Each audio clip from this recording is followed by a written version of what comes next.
There, we're live. Just in time. Just in, um. Pretty quiet in the county road department right now. We're grading roads as we can and clearing ditches and working on equipment. Okay. In the office, we're hoping to pour the abutments for the bridge this week. It's supposed to warm up above 40 degrees on, I believe, Wednesday, Thursday. We're hoping we can get the final 6 or 8 inches of stone excavated. And then get the concrete poured back in while we've got decent temperatures. They'll need to insulate after they pour to allow the concrete to cure without freezing, but it gives us a nice window to at least kind of continue moving forward on that project. I'm working on a 5-year program, trying to fit our needs into our projected budgets. See how that all works out. Then, Are you still thinking, to, how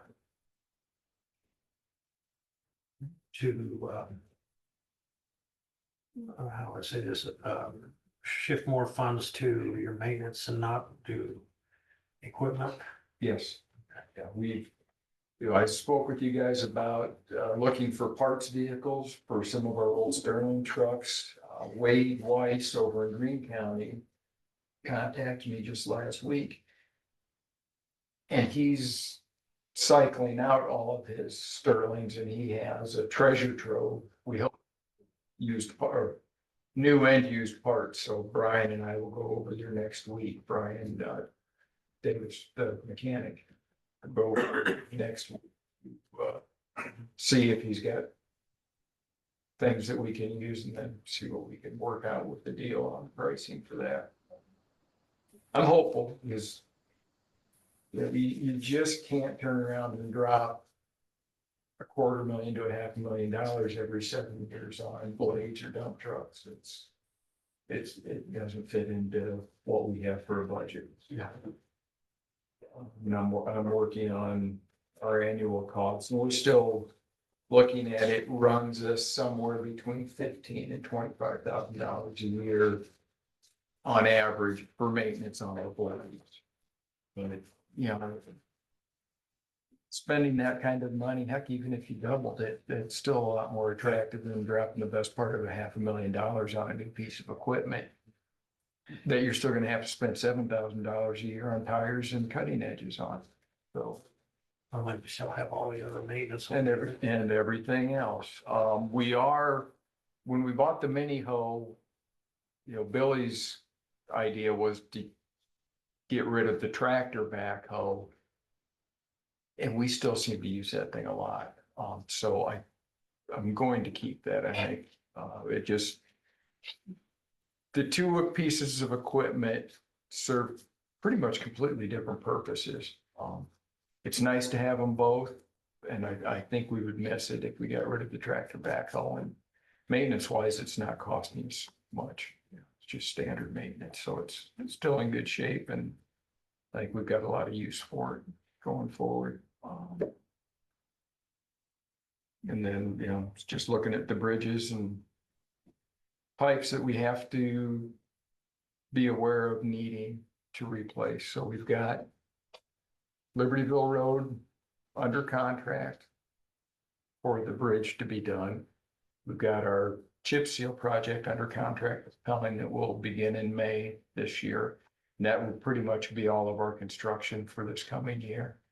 We've got the bridge on 165th to replace with twin tank cars and the one up on 117th in the northeast part of the county that needs to be done. It's a 6-ton bridge. And we've got the Palm Boulevard Bridge to demo and make a little water stream crossing out of. So those are kind of the big projects going forward for this construction season. And the rest was just going to be maintenance. So got a lot to do, a lot to keep us out of trouble.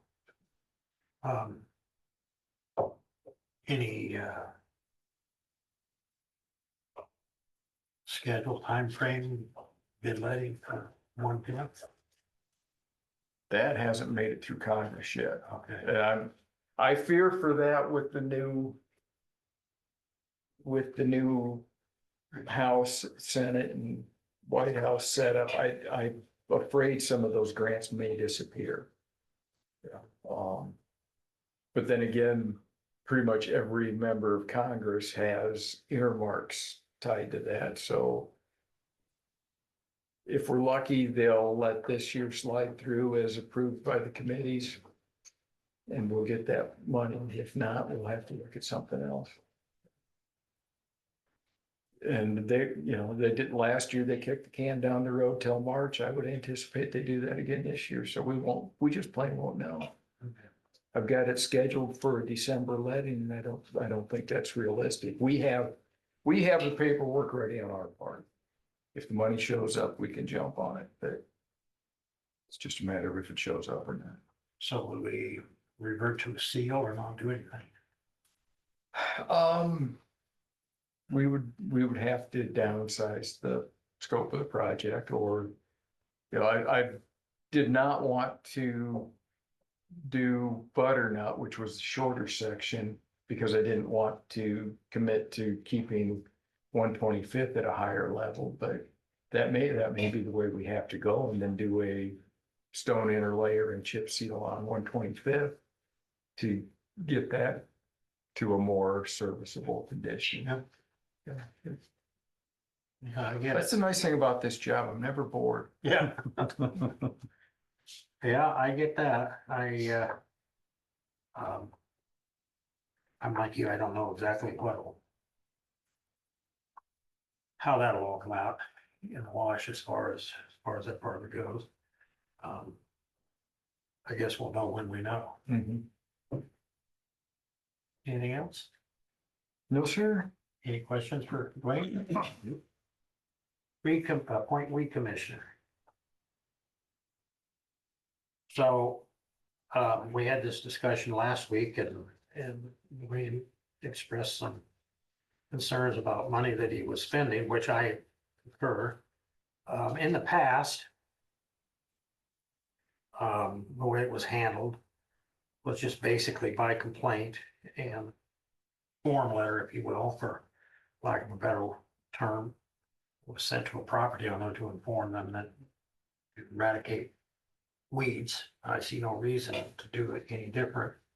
And then if it's not done, then we would take steps to eradicate the weeds, and then that would be, an invoice would be sent to the property owner. Lack of paying the invoice that is placed on their property tax, which is the way it had been done for years and years and years. Now, I don't know that we actually have ever had to go that far, I have a question. but the code requires the property owner to eradicate. Yes. Go ahead. How long have you been a weed commissioner?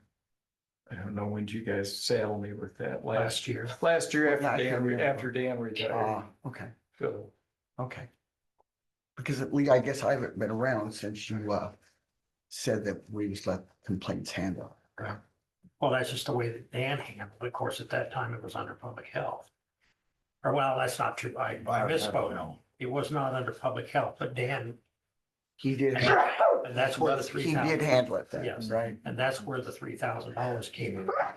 That's, We funded it Yeah. through that process, Well, but yeah. all that was ever done was send out letters. yeah, I just wanted for the good of the. Right, yeah.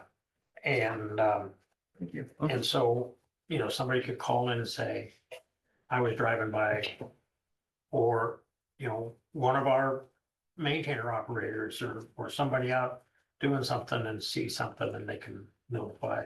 But the code requires the property owner. Sure. Okay, so appointing the weed commissioner, we're not gonna do that? Yeah, I mean, We are gonna do I it. think we just leave it the way that it is. That's my motion. You mean with Dwayne? Yeah. Okay, Yeah. I was And kind of then- unclear. And I would ask you to check. I don't know whether you could find anything over there or not. I can call, I don't know if he's still in town. But I could call Dan and ask him if he has a form letter. I think it'd be better to create a form letter. Okay, well, certainly Melissa has the capability of doing that, and then just, and at some point. we can, And then you just plug in Josh's name. Set it up like we have for our form letter for right of way instructions. Just So are you wanting a nomination for the weed commissioner to remain with Dwayne? Yeah, we just read. So move that. Okay, I'll second that. discussion. The auditor is capable of being in that position. They have that in the state code. The auditor can do that. You know, maybe this year we can have her observe you so she can do that next year. Thank you very much, Don. So We'll be busy basically, next year with the big elections. Huh? so basically there's You a wanna get the complaint, leads, huh? you will go out and observe it and then go from there. Mhm. Okay. Yeah, But the county shouldn't be doing the spray. Now, I'm not saying that you don't spray where you need to spray or whatever, but that's the code requires the property owner to take care of it. Yes, it does. And so rather than saddling all the taxpayers, the individual property owner.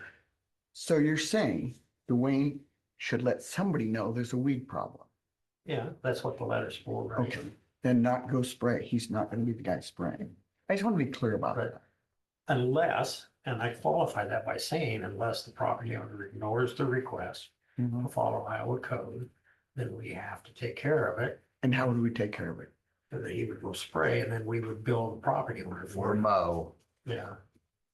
And then bill the property owner, and if the property owner doesn't Mhm, pay, then it's placed on him for her property taxes, mhm, which at that point in time we'll collect. mhm. But generally, we haven't had to do that. So we've got a weed commissioner appointed. Yeah, Okay, we have a Thank you. motion in a second. We have a call for the vote yet. okay. I'm waiting on. Okay, I mean. Yeah. Should have said something. I said discussions. All those in favor? Aye. right. Been so long since we talked to the English director. I thought he was gonna leave before we got to. Hey, Josh. Good morning. How are we? Oh, well, we're good. Good. Thank you, Dwayne. Thanks. I'll buy you some ice cream. Dwayne. Oh my God. That sounds much like a bride. That's not allowed.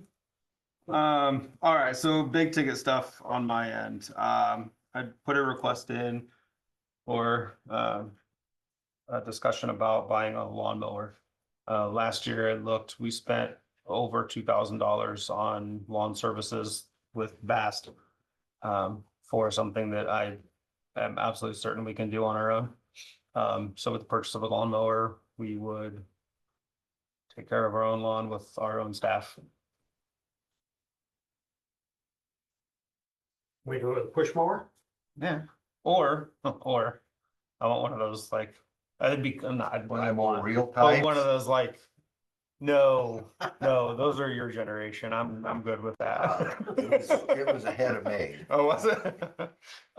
Yeah, well, most likely get a push mower, but I do have a real type lawnmower in my dad's shed. I could. what's up? Appreciate that. You know, I think a year ago I had said that I had a brand new Cub Cadet. Yeah. I'd used like for an hour and offered it to the ambulance. Nobody took me up on that. Oh, And the supervisor was right here with me. Yeah. So, She you know, did. so I would imagine we can find, I made notes. Hmm? Nothing. So is that still an offer then? The goats, Well, the goat, I don't want to go. I mean, we were looking for a base pet, but I don't think a goat would be the answer for that. yeah, I should take it somewhere and make sure it runs good. Okay, Okay. But before the grass grows, we'll do that. sure. since you got that automatic, that striker conic, you lift it up and put it in the air, so you guys don't have to. We don't have to do that. But yeah, I think, and I don't know if Bass does anything other than lawn care for us, but we would just terminate that contract. And just notify them that we're not going to have them mow anymore. I don't know of anything else they did. I don't know if they ever sprayed or anything. So, Okay, cool. and it didn't matter if we were in the middle of a drought. We got our yard. They would still, yeah, Yeah. yep.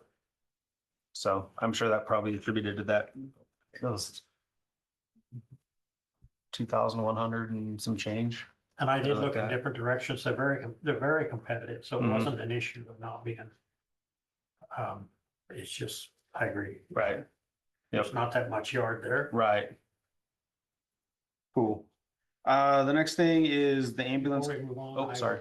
I'll ask you to communicate with Suzie, and then Okay, if that turns out not to work out, then we can look at push mower. okay. I think we've got a little time for the grass grows. Right. Well, I don't know. It's away from It does. To me. Not for me. Yeah, we'll work on that. Okay, sure. Cool, thank you. The ambulance coder classes, I think we talked about that in the past. $3,285 for the purchase of 3 of those courses, and that'll put us on track to be able to do our own internal billing starting in October. You know, Josh, I think you have $3,500 in some sort of training. We do. So we have 3,500 in a training officer Yeah, I would imagine, budget. I guess my guess, and I would say guess, was that money that they had for Kathy Guyverson. Yes, I believe so. So I think you're not using that service any longer, are you? Correct. So then you've already got the money. The money's there. Okay, Right. I didn't think you need to ask us. Okay. I do have a question. Okay. This Of course you is this like state certified or something? I mean, is there puts it in an official capacity for $1,100? It's not, I guess it'd be more like it's a national level course. It's one of, I mean, there are several options for coding classes and things like that. This is reputable and it's from an accredited program. I just didn't know what the, There's not, yeah, and there's not really like a required certification or anything. This just gives us a foundation on which to build. I guess I To be able didn't to- ask it right. So I guess what I'm asking is that there's a more or less a set way of doing coding and billing and so on. Right. So that everybody's on the same. Yes. page. Okay. Yep. That's what it is. Okay. So since it's on the agenda, no, it isn't on the agenda. It is on the agenda? Oh, yeah. And I don't know if it needs to be, Well, If he's got the money in a fund, he doesn't need our permission. okay. What'd you say that was gonna cost roughly? 3,285, and that's for 3 classes. Okay. Simultaneously or you do? Well, it's 3 people going through the course. Right. Yeah, and so, yeah, it's all self-paced. So, So this will be done Tuesday? I think it's either a 40 or 80-hour class, Okay. so it'll take a minute. Okay, Yeah, Wednesday then. well, okay. Okay. Amongst everything else, All right. that's fine. Cool. And then the last thing I've got is to discuss the purchase of an ambulance. I guess I think it's a little premature to talk about buying a new ambulance. Okay. We're just starting the budget process. I don't want to obligate money for that until we know we have money to do that. Okay. Because I'm pretty sure that employees of the county would like a little bit of a raise this year. That's fair. It's just my opinion. I guess I was under the impression that this money was, And we had put $302,000 into the ambulance for that specific purpose. When did we do that? Well, it was before you took over, so it was in December. Yeah. I still don't think, I just don't think we need to spend the money right now. I'm sorry. That's just my opinion. Well, I mean, certainly it's a valid opinion. I don't dispute any of that. I guess the question I have is, if you spend the money, then when you need it, you don't have it. And it was set aside for this specific purpose. I'm not suggesting that we go out necessarily tomorrow and buy one. However, You were talking last time about, you I was found just some gonna say for they that won't price. get any cheaper than they are today. Well, I don't know, a couple of years ago, things were very high because of COVID. I do think things are going down now, but that's a crapshoot. It is. It's our little And- acorn Mhm. game.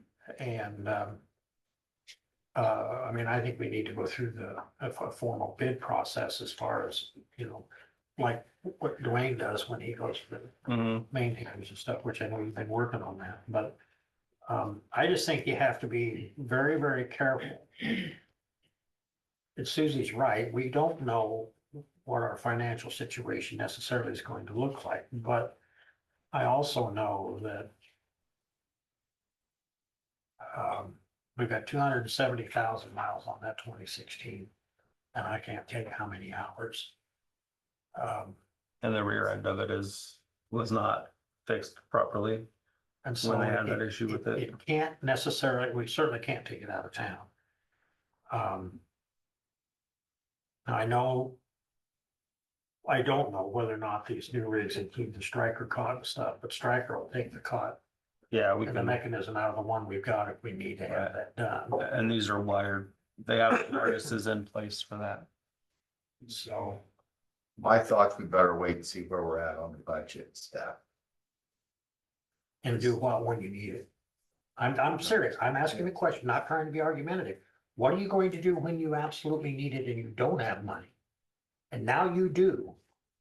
Because it was set aside, it's interest off the ARPA funds. It's not budget money. And all I'm saying is, the time is going to come when you are going to need it. This is what happens when you kick the can down the road. And then you're gonna spend that money. Because it's not money that we're taking in via property tax, but you spend that money. And then when it comes time to need it, and it could be as soon as tomorrow.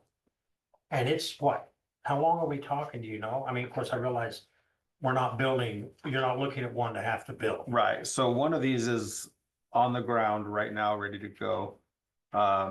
It's the cheapest one I've found, and I have quotes for all of these. It's $279,750. And it's available, New chassis, yes. Yeah, 2024 Ford, I think this one's a 550, basically exactly what we have now.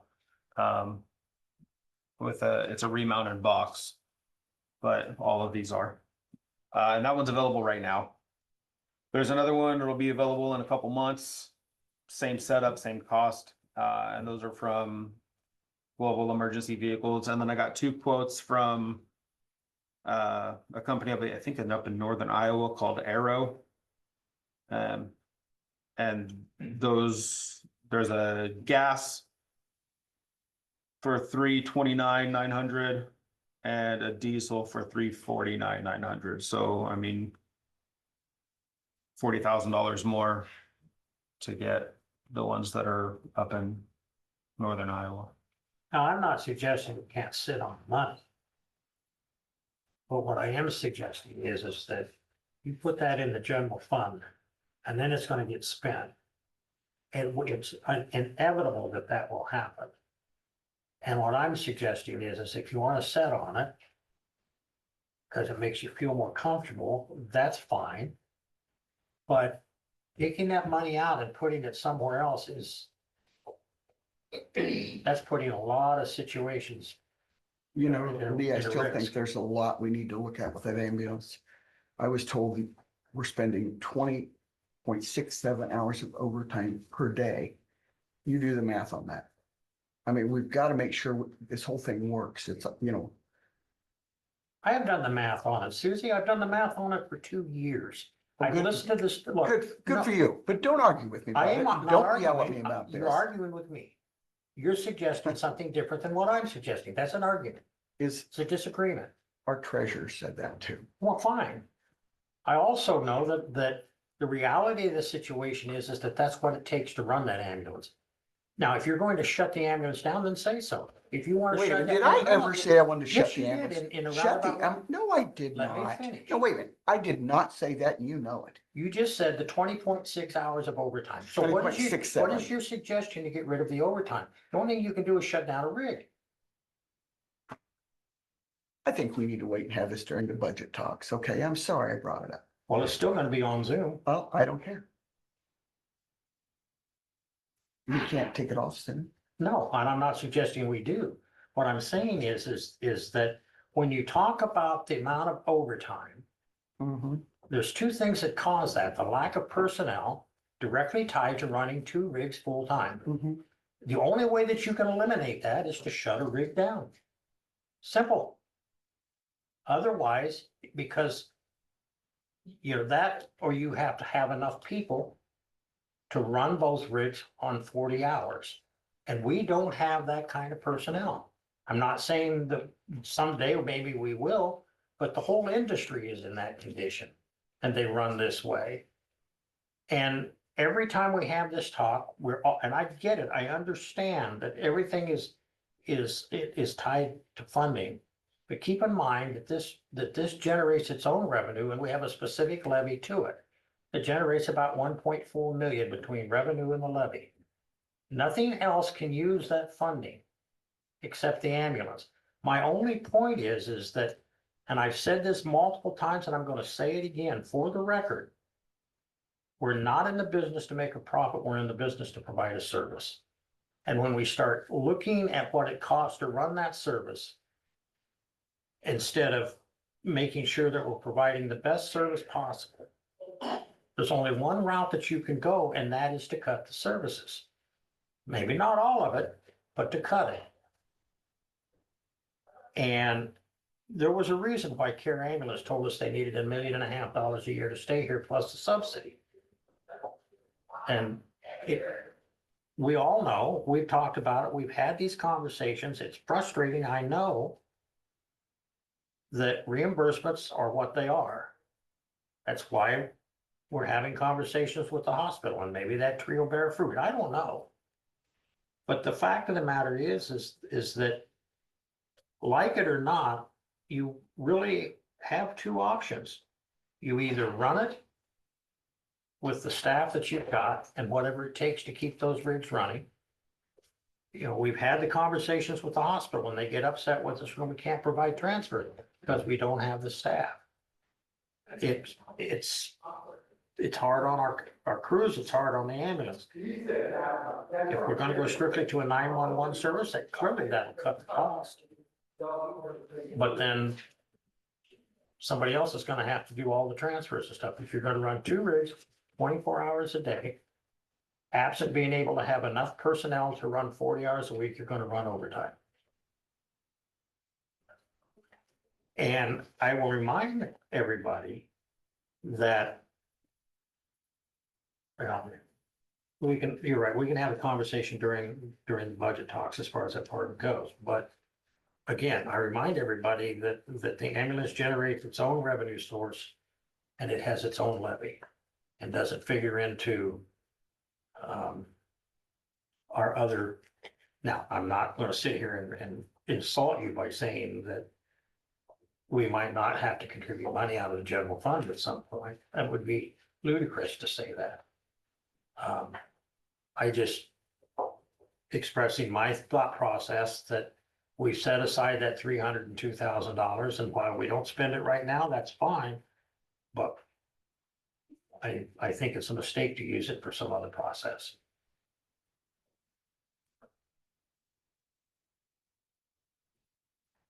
So I guess at this point, we'll just put it on hold until at least after the budget meeting. Okay. Which you're more than welcome to attend. Okay. Yeah. Which is a little bit later in the morning. Perfect. And you will meet with get with Susie on the mower. Yes. Okay. Yep. Thank you. All right, thanks, guys. Thanks for offering the mower, Susie. Mr. Malloy. Come on down. Sir. Morning, everyone. Morning. Good morning. Would you like me to give an annual report? I've got a.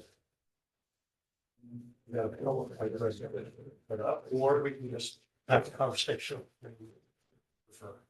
I'm fine with conversation like you guys want. Conversation's fine. Good. Yeah. Great. So we are we're in the process of putting all the pieces together to start the Sunrise Trail subdivision, as we discussed a little bit about last time, and I know that's on your agenda this morning with the city of Fairfield. And we, the steps that the city needs to take to complete the annexation of land out there. And then also put together an urban renewal agreement for eventual TIF borrowing. And also a development agreement with Grow Fairfield. Are the steps that we'd like to accomplish over the next few months.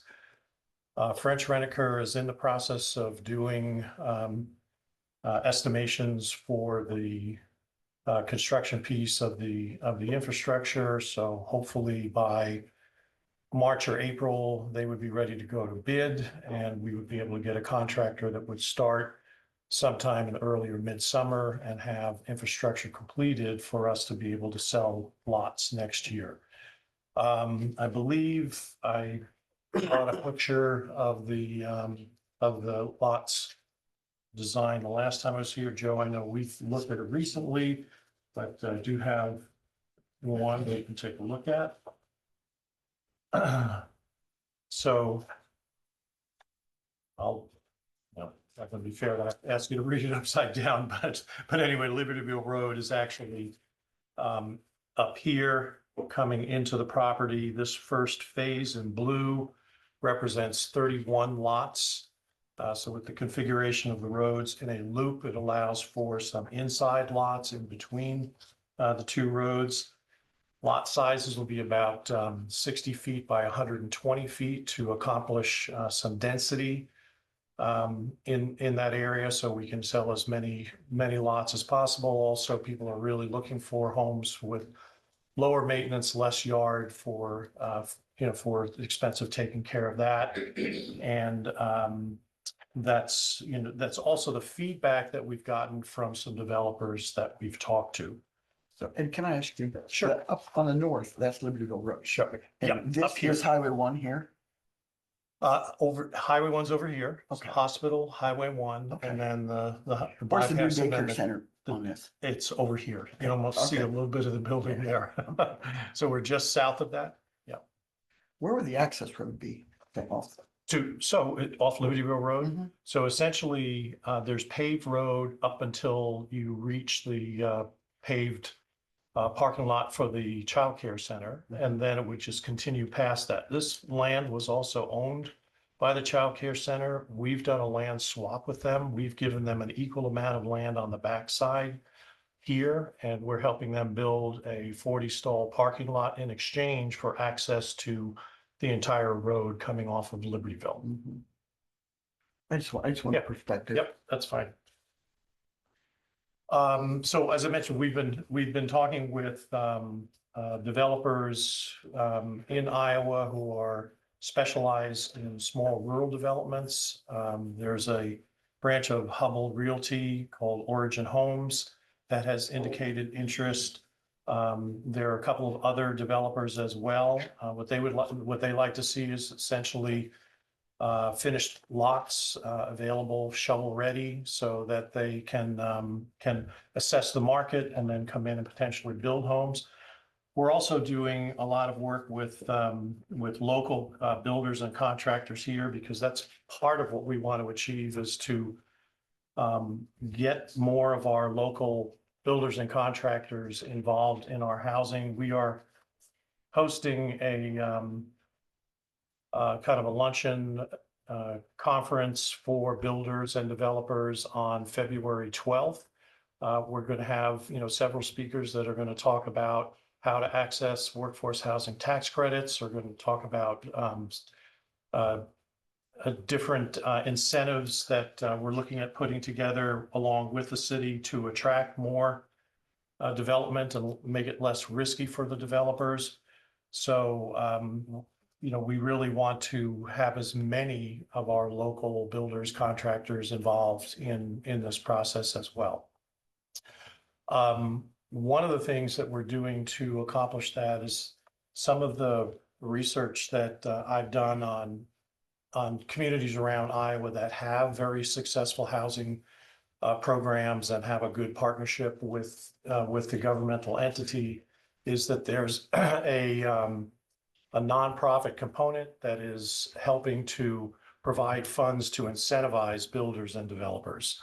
So now we're probably talking a little bit different than the raw land development, but we're also working on infill development with the city.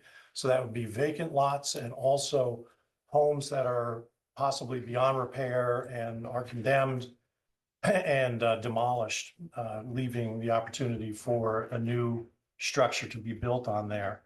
There are incentives for contractors and builders to take on projects like that could be funded from a nonprofit through the city. We're forming a Grow Fairfield Local Housing Trust Fund, and that trust fund will basically work with the city once they have policy for these incentives, that some of those funds will go into the city, hopefully to be matched in some way, and then used to incentivize a builder to take on a project like that. So it's a little bit of money to help them achieve that and accomplish that, and to get them involved in taking a little bit of risk in that way. We've purchased 2 lots, one on the corner of 6th Street and Monroe, and then one on the corner of 7th Street and Jackson. These are corner lots. They're vacant lots. We're going to be bringing in 2 of the Iowa Prison Industries Homes for Iowa. That's the product that Habitat for Humanity is using right now on 12th Street. They've brought in 3 of those homes. They come in pre-built. They're 3-bedroom, 2-bath, 1,200 square feet. They're really a nice product. So there's a real affordability factor to those. So we're going to use these first 2 as a demonstration for what can be accomplished with this product, these homes, and the vacant lots in the city, which allows easier development because the infrastructure is already in there. But will also come in at a price point that'll be affordable for folks like that. And at the Homes for Iowa product has a component of low income, not it's basically it's 80% of area median income. So it's something that there are a lot of people who would qualify for. Most of the people in our workforce for manufacturing would qualify in that particular category. So these are some of the efforts that we're initiating to kind of drive more housing within the community. Excuse me.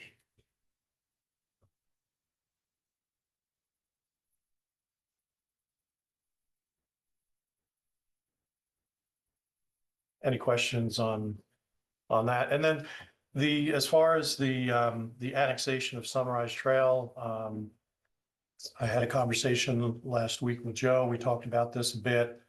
I understand, the concern about the Masden Barns being, the right neighbor for a development like this.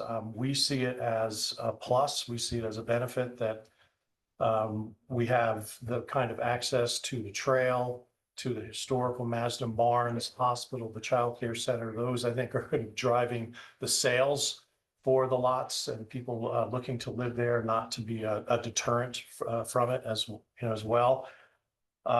We were talking about, the history of how that all kind of came together with the city's involvement at the time. As many of you may know, but I certainly remember when it was discovered that the bypass highway plans were planned to go through the land in the area where the barns are. And that was, brought to our attention, and the city, helped to negotiate along with the Trails Council and the Iowa DOT to move their road a little bit farther south to allow those to be retained. And at the same time, negotiated with them the ability to purchase the surrounding land and to build the trail. So it was obviously something that we thought was really very positive that came out of that whole period of time. We certainly wouldn't want to disrupt that in any way. It should continue that way forever. And we, you know, it's one of Fairfield and Jefferson County's most important amenities. When we did our strategic planning back during that period of time, we kind of envisioned the Masden Barns and the Welcome Center as being the gateway to really the rest of the community through everything that someone would discover in Fairfield, and then, you know, heading further north through the county. So it's always been very strategic, and I don't see that changing in any way.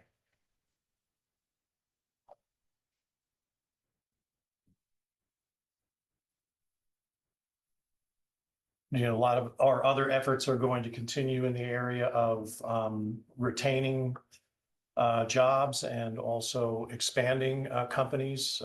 You know, this past year, we've had a couple of bright spots that we've been just marginally involved with, but the purchase of the Faircast Foundry by Highcast and their growth and development, we've been engaged with them since they were introduced to the community in you know, getting them some access to resources for job creation, whether it's regional or statewide. And then most recently, there was a company that purchased the building that the Ames Group, where Harper Brush had moved out to in the Western Industrial Park. And they are just getting started there, but I think they're going to be a good addition and a good partner. They're a Canadian company called Susi. This division is Susi America. They had distribution for their products in North Dakota and in Arkansas. They've shut those down and consolidated. They'll do their distribution out of Fairfield. And they manufacture a tracking system for tractors and agricultural vehicles. I don't know if this is. You know, Ed, I've been told that's mainly for the John Deere. They have a 10-year contract with John Deere. You're correct. Yep. Yep. So, but they will be doing, I think they've got other customers. They'll be doing their distribution out of here. They've already done a great job at cleaning the place up. Yeah. Yeah, I think, yeah, and I'm going to get a tour of Highcast this week also, because their directors will be in town, and I understand the same for them. So I think we've had some good partners there. And again, we want to be that touchstone for them when they're coming into the community, introduce them to the other manufacturers and to the rest of the business community, and to serve them in any way that we can to keep those jobs here and help create more. I commend you on working to get employers in this county, because we used to have a lot. Yeah. And then during the NAFTA years, we didn't have so many. Right. It's almost as bad as the restaurants in town. Right. Right. Right. Well, these are really the right scale and size of companies to come into a town, you know, our size. So we have, you know, good opportunity there.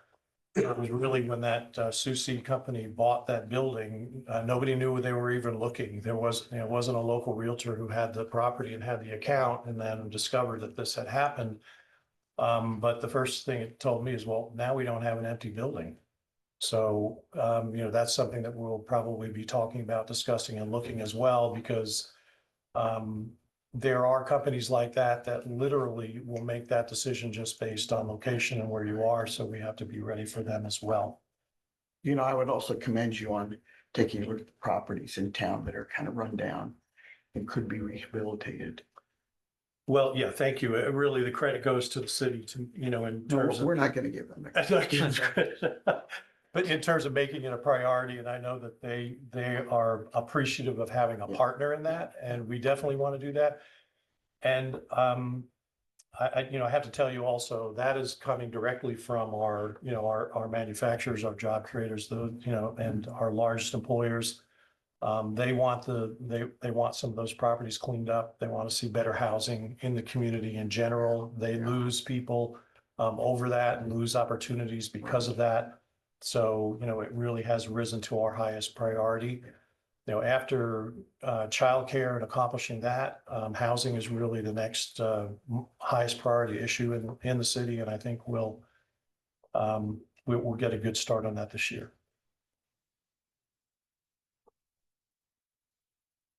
Great. So I know you're doing budget. I have a request for your support for next year as well. So I'll leave that with you, Lee.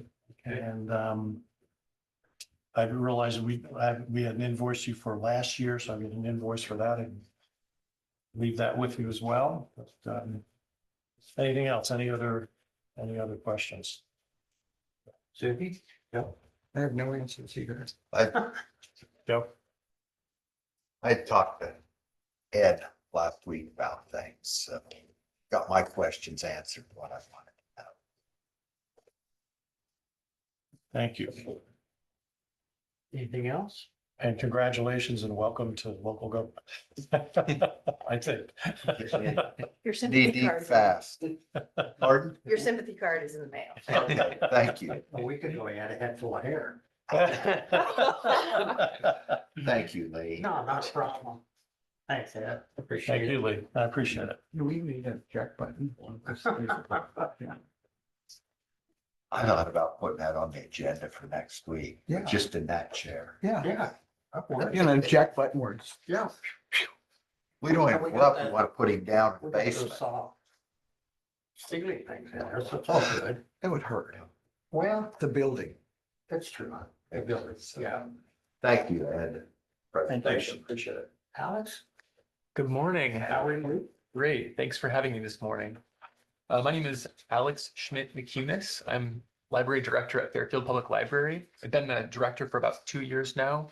Moved to Fairfield 4 years ago and just had graduated from the University of Iowa's School of Library and Information Science in 2020. So when I first moved to Fairfield, it was kind of during the lockdown part of the pandemic, and the library was closed for a portion of time. So, I've definitely been enjoying seeing the growth that's come, in this post-pandemic period. And you can definitely see that things are returning to normal. And at the public library, in addition to, other sectors of our community.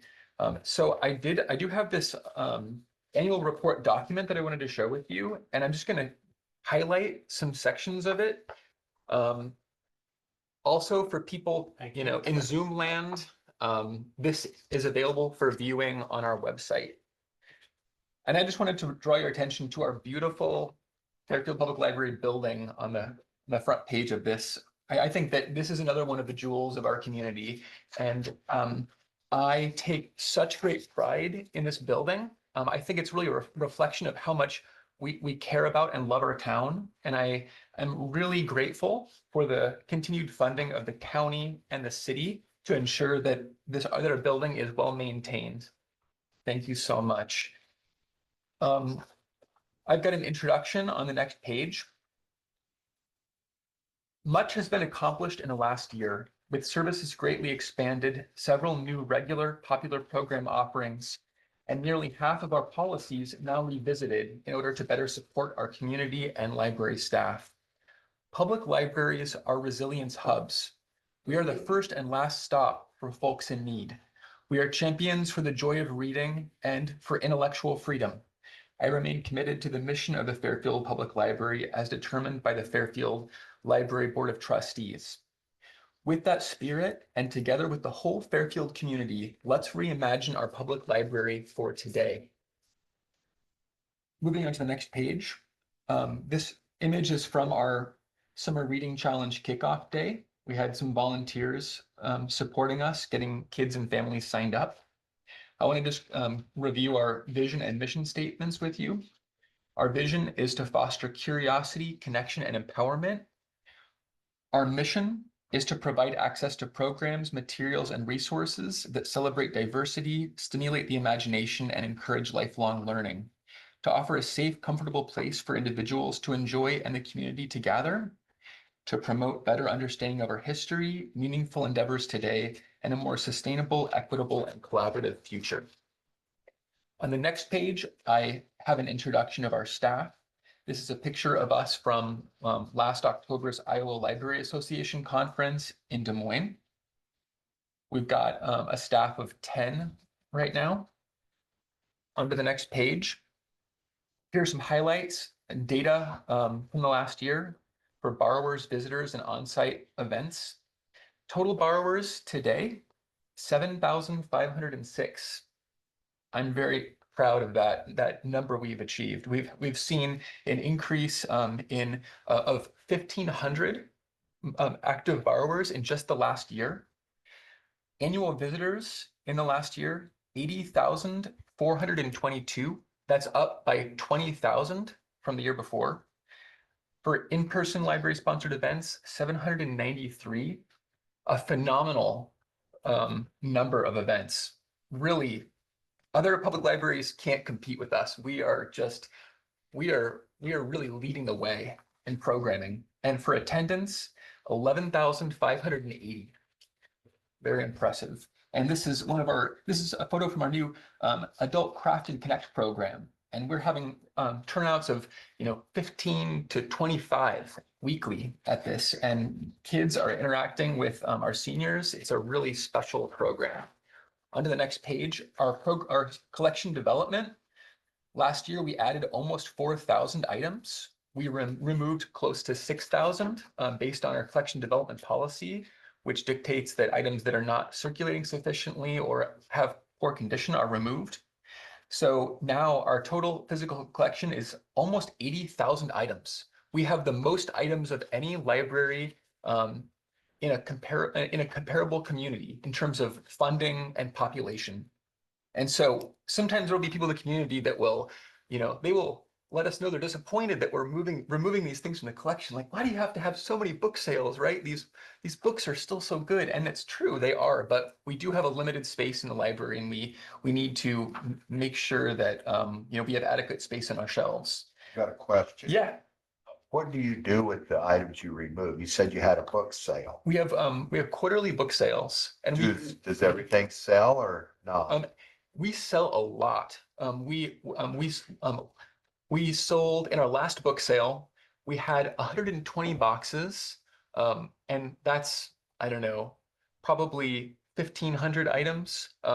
By the end, we only had about 10 boxes. And those boxes, we put whatever we can in our perpetual book sale, which is, an area of shelving in the library. And then we assess things that are really poor condition, very old, outdated things. And we have those recycled with Metro Waste.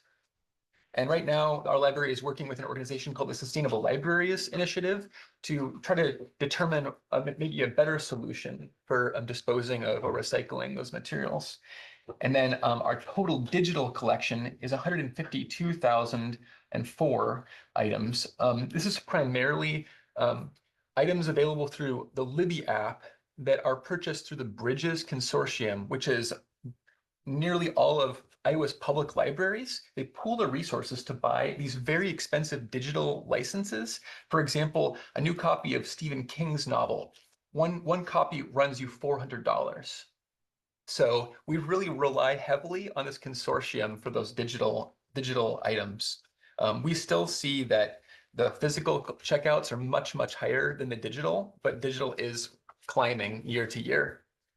But I have some encouraging news that worldwide, in Europe, and we're starting to see it in the US now too, actually print readership is on the rise again.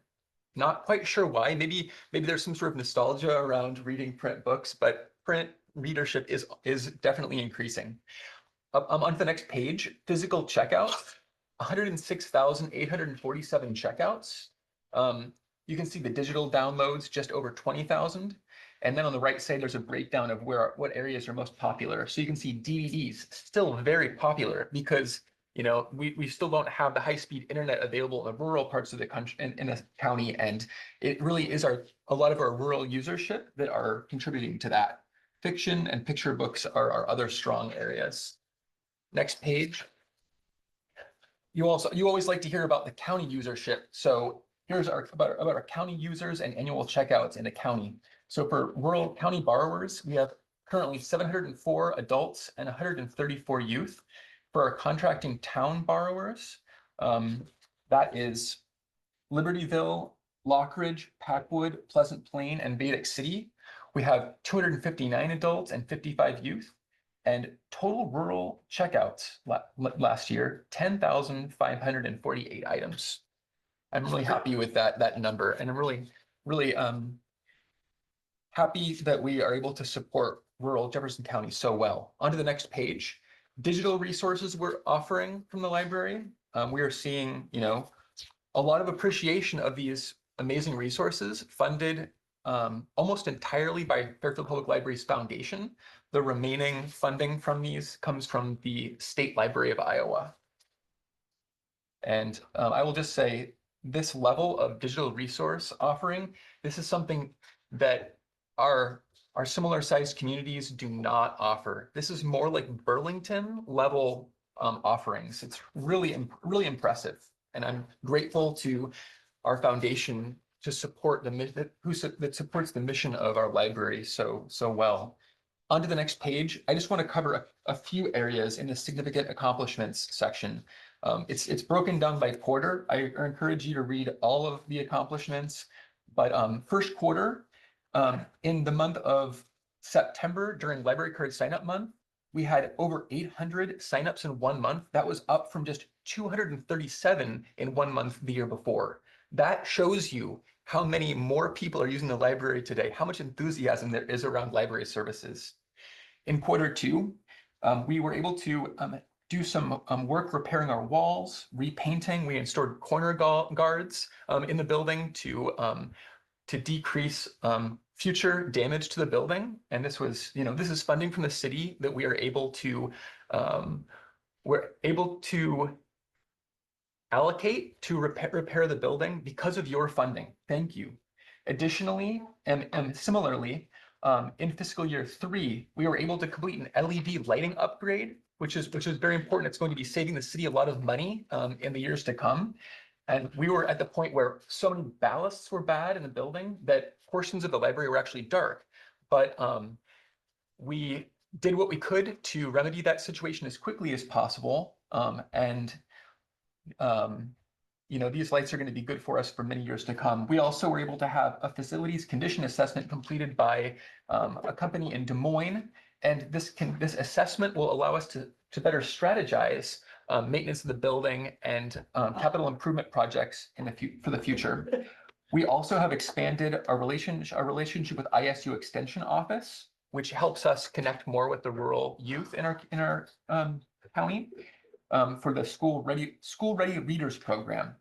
We also in quarter 3 we completed our new 3-year strategic plan. And in quarter 4, the long-awaited Johnson Controls HVAC upgrade was completed. This was a crucial repair. It was over $75,000 to swap out all of these bad parts to get our antiquated computer system updated with 2024 systems. And now we actually have thermostats throughout the building that staff can use to control the temperature. And this is just a huge improvement. And I'm most grateful for this funding this past year. Again, this is because of your support of Fairfield Public Library. And finally, we have begun a partnership with Carnegie Historical Museum that began with the Iowa Humanities Speaker Talk, If Barns Could Talk. And we had a really great attendance of about 20 people there. This is part of a continued Humanities Iowa History Speaker Presentation Series that is continuing next month and has presentations booked through the summer. And then I just want to briefly on the next page highlight for the Summer Reading Challenge in 2024, we had 459 kids sign up. We had by local business donations alone, we had $4,290 contributed. We had 87 programs in just 2 months for kids. And we had over 4,000 attend our programs in 2 months. On the next page, there's a beautiful photo of our matinee book club that celebrated 5 years. We're expanding book clubs this year. We're hoping to expand into 3 more programs. And on the next page, I included our balances at Iowa State Bank. and our CDs in the community. The combined balances at the end of last fiscal year was $617. $617,694.35. And we're in the process of transitioning our finances so that this would be deposited in the city's general fund.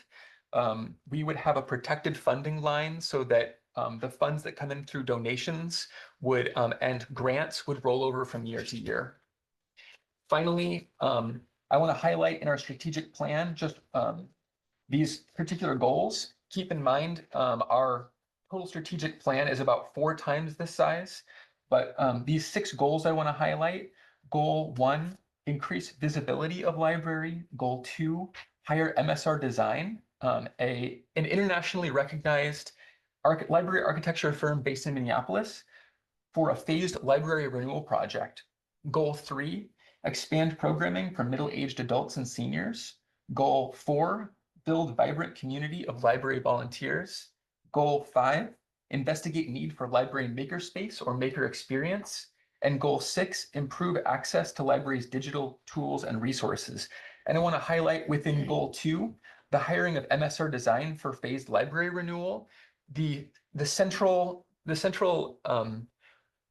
goal with the central kind of target within this phased renewal is an update to our children's department, which with the building being 30 years old, is in need of an update, an aesthetic update, as well as a space usage update.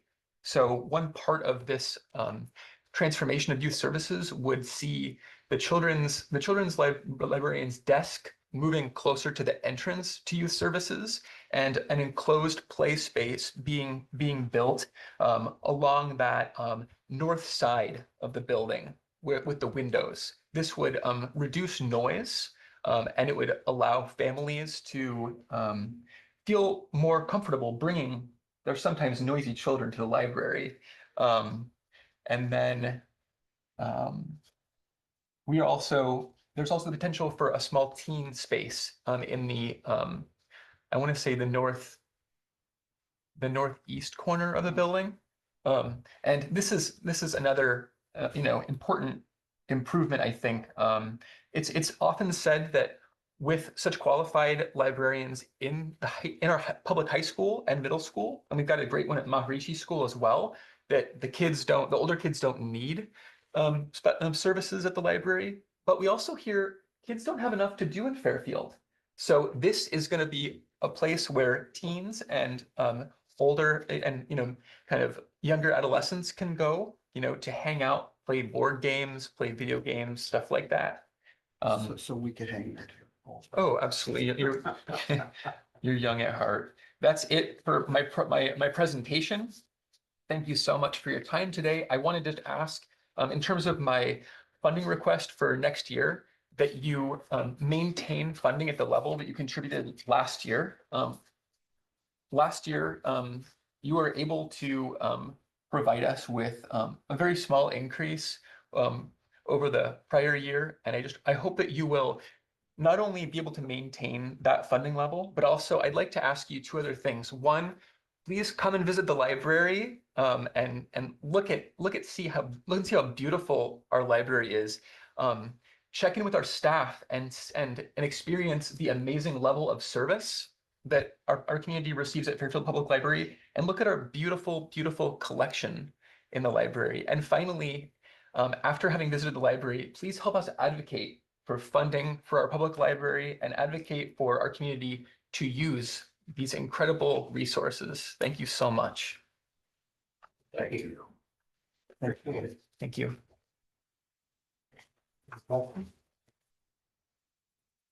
Lot going on. Yep. Okay, discuss and consider Sunrise Trail Urban Renewal Plan. Number 2 in the packet. I can spot you seats if you want to sit up here. You guys are good.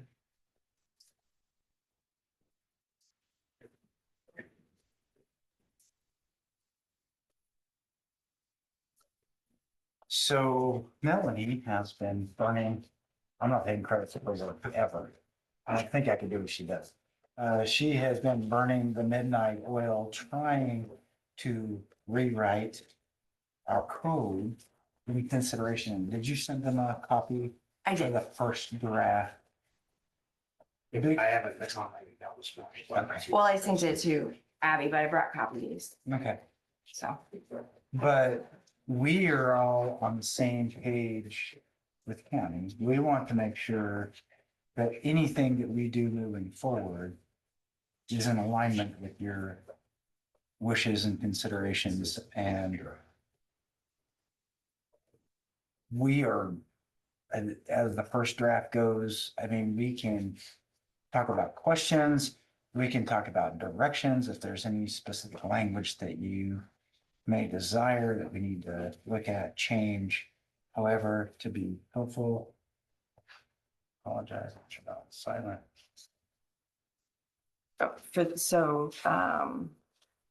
Here's the ordinance then.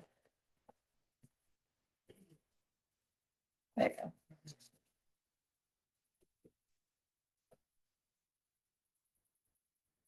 And as we change the code, we'll go to council, We go to P and Z first. we'll go to planning, sorry, and then we'll go to council, and as long as everybody's working together, then we should be able to move forward with this.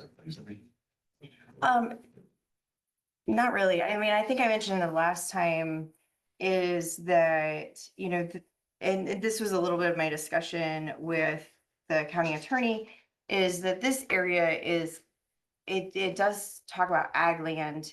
This is intended really only to cover Mazda Barnes, that any annexation that the city would do of ag land, non-county owned ag land, would not fall under this zone.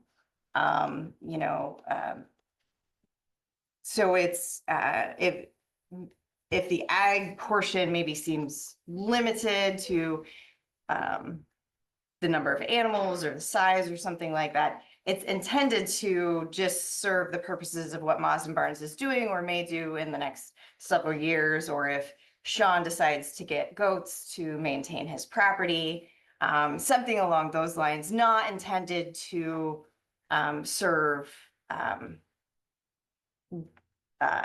traditional ag. Does leave some room for maybe the county rents out a section of county land to someone wanting to put up a commercial greenhouse, similar to what was done on the fairgrounds property.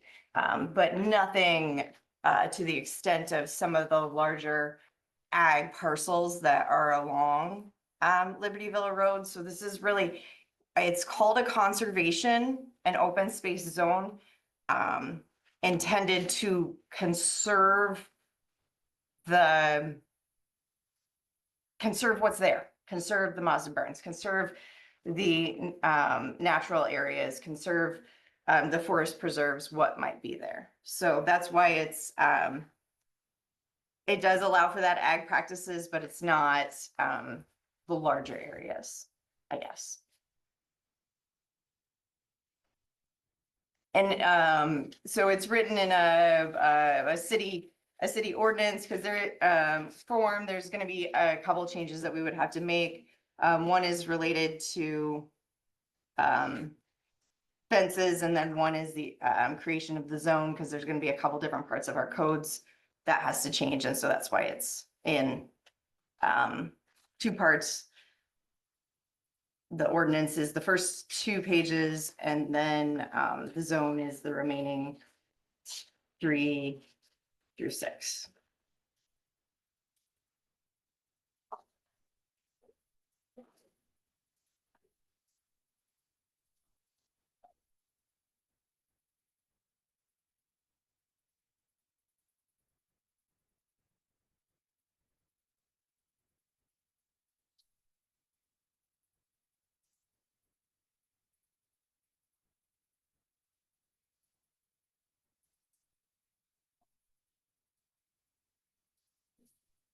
And I can, on the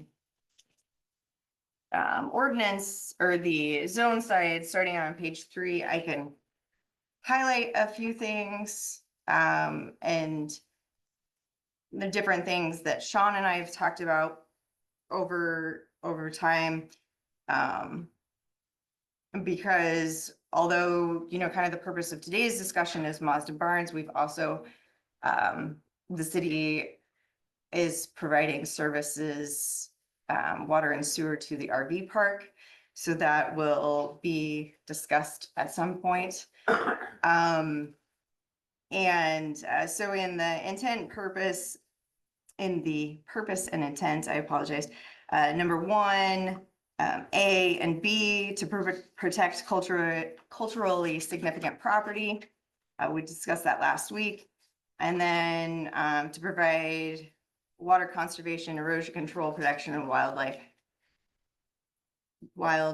habitat. And then the intent to B, allow for the performance of such acts necessary for the management of natural resources in accordance with common practices and the regulations set forth by the local authority. There's a few definitions in there. And a lot of that is, so for you guys that, those are good, but I want another thing to point out is this city may have other properties that's not owned by the city or Jefferson County that this falls into.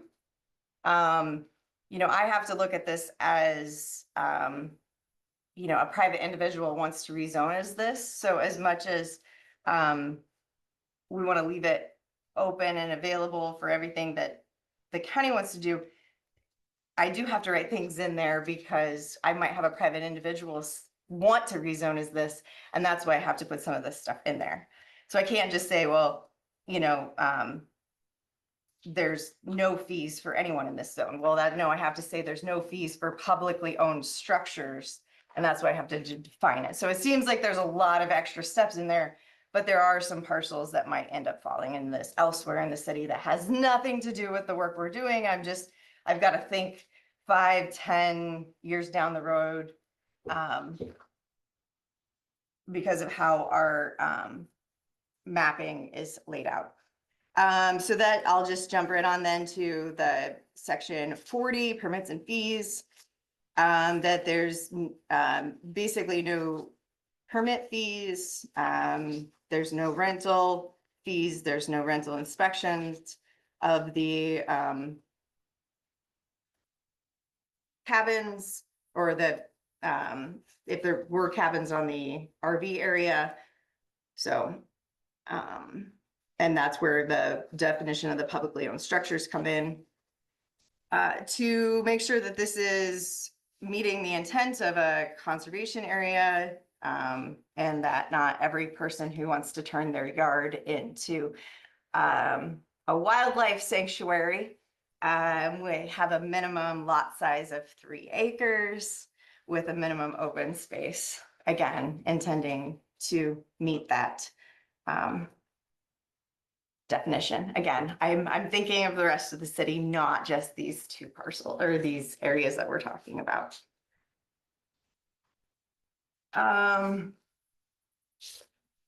Let's see.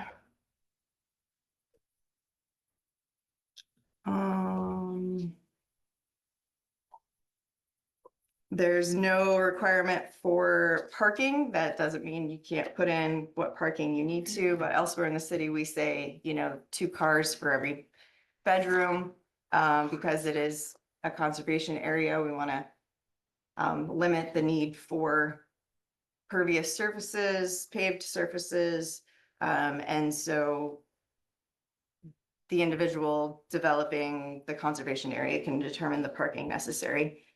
So that is something that's much different. Then section 80 on page 6 is the development standards, so kind of the nitty gritty. And that in there allows for the keeping of livestock, which it is allowed in our city code, but it actually says that the buildings have to be so far back from the property line, which would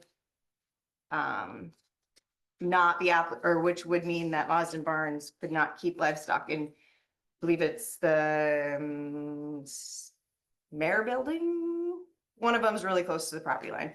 So that's why there's this change in there that it says it's so many feet from an established human dwelling. And given there's no other human dwellings within 100 feet, you're fine.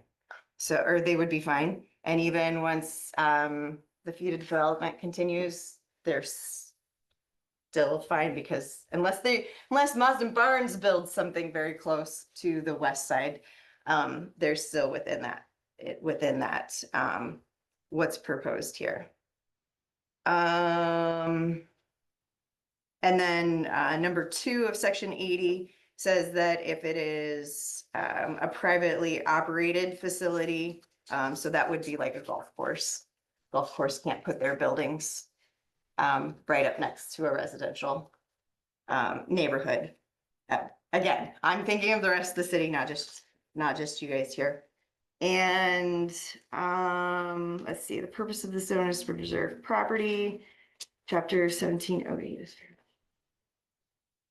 I'm drawing blank of what 1708 is right now.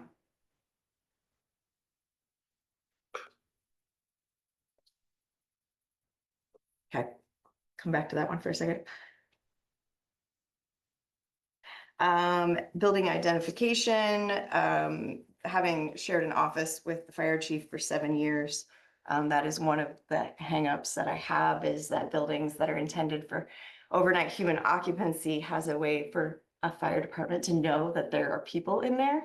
And so that would really be the only, actually, I think the existing cabins already have those there, but again, we're not talking about the regular park. So if those cabins modeled, that same cabins were used at the RV park, they have the name of the building affixed to them, so that if someone was having an emergency at the cabin, they can call 911, say I'm having a heart, my child's having an emergency, my husband's having an emergency. I'm at Spruce Cabin at the RV park. And they know how to get there. Or then hopefully we have that in our system with emergency responders and they know where it is. But then also there is an identification on that building so that someone's not saying, I'm in the brown cabin. I'm in the brown shelter, that's kind of hard. So that's where those identifications are kind of something that's important to me, and that, we're working on our city shelters as well. And since I still can't think of what 1708 is right now, then the last section 9, really gets into the management of the properties. And a lot of this applies to the RV park. And that is where the management, the items that are necessary to manage the property, whether that is burning, disposing of animals, things that might not be legal under city code to an average citizen, are legal to somebody who's managed by the conservation board. Because they are their own authority under state code, they are allowed to do those things on those properties because they have their own board. And so that's really what that last section is about.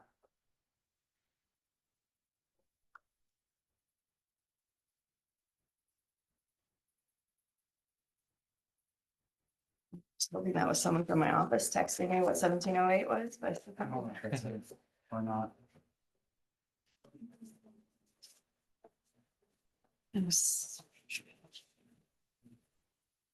1708. This one's talking about solar. 1708 might be accessory structures. Okay.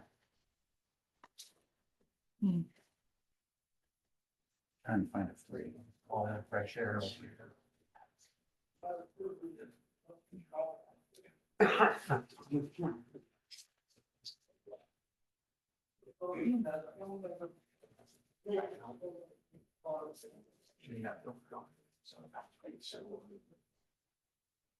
Opening the door help. Oh, Open the window. We're not opening the window. So I'm gonna start with the last first, since I'm on the last page. Number 4, under number 9. Sean, have you? Ed read that, I think I got it Friday. And I don't know if they're asking you to take action on it today, but I would like to read it a little more thoroughly. We've been talking about these things for sure since we started building our new campground, because we are using, actually Jefferson County Park uses city sewer probably for half of its existing facilities, also uses city water. But it was just a handshake arrangement years ago that I'm still fine with, but that's not how they do things in this day and age. And I think it's good that they're at least acknowledging that the Conservation Board, there's a chapter in the Iowa Code on how those properties are managed. And the city's acknowledging that, and I think for the most part, allowing that to continue. I don't have any opinion on the Mazan Barns, but I think it is another property that should be acknowledged, and there's probably others that I'm not thinking about that I think Melanie has been trying to predict in the future what might happen, but I think ultimately, as long as we can continue to manage the area as a park without unnecessary cabin inspections and some things that we might have fallen under if we annex fully. I think what they're doing is on the right track. So I want to go back, I'll start with number 4 on the last page. It says where there is a conflict between city, county, and state regulations, some of the stringent shall apply. So I understand state and I understand county, but if the city has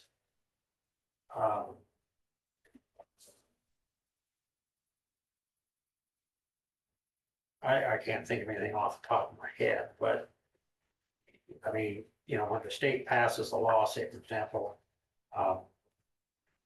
the state says that if you're within 200 feet of a public sewer, you have to tie on. Mhm. The city says 300, Mhm. county says 250. Mhm. And I'm just using that as a hypothetical example. So if this conflict exists and the city has a more stringent regulation, I don't know what that potentially would do to us down the road in terms of accomplishing something within the RV park or with Mazdan Barns. The other thing is that if and obviously our attorneys are not here today, which it must have court. Huh? Oh, Chauncey's on. Okay, great.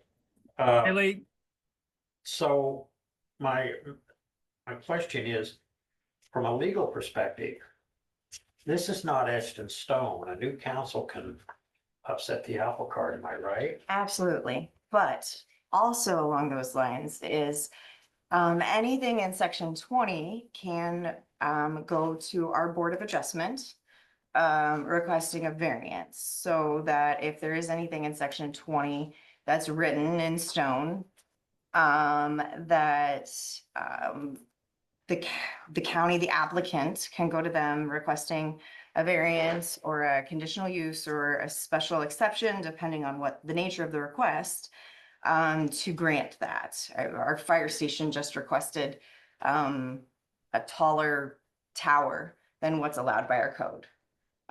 So even the city's gone to them.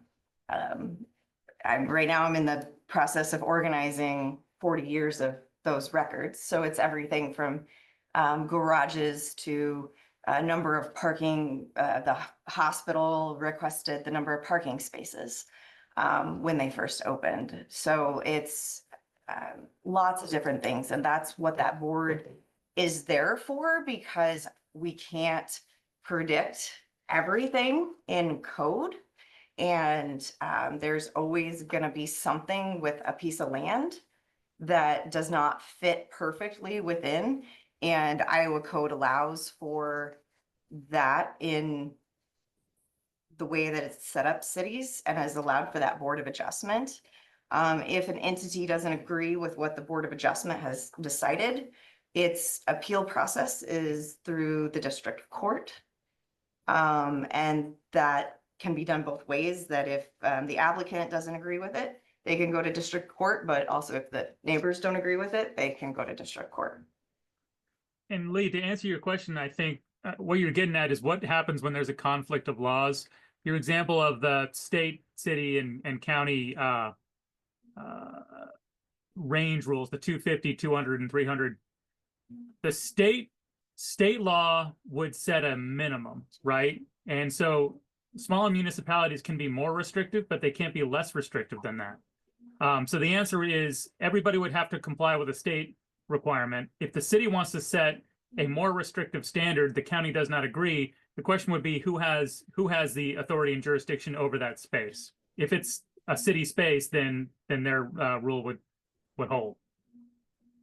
Right, which could be cause of concern down the road.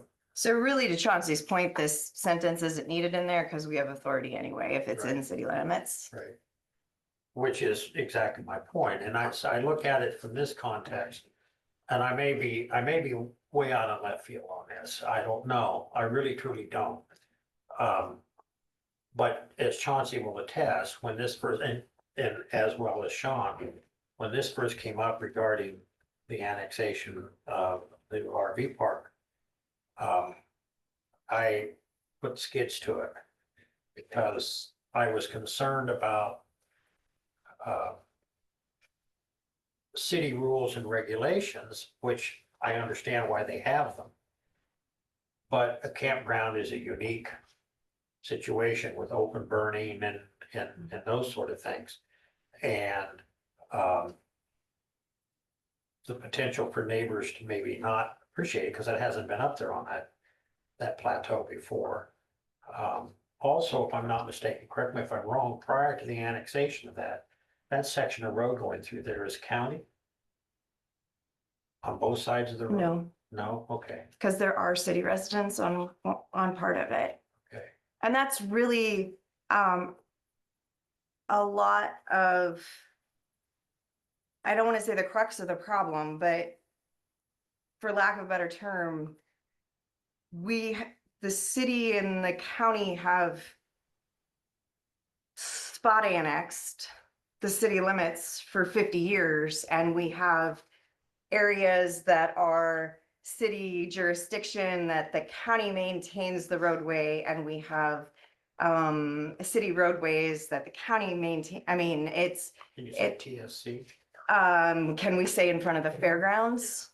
You know, I mean, it was kind of like during Ragbri when somebody hit a storm sewer intake and I get the call at 8 o'clock at night and I was very angry and very tired and I was this close to calling Dwayne and saying, you know what, that's Dwayne's intake.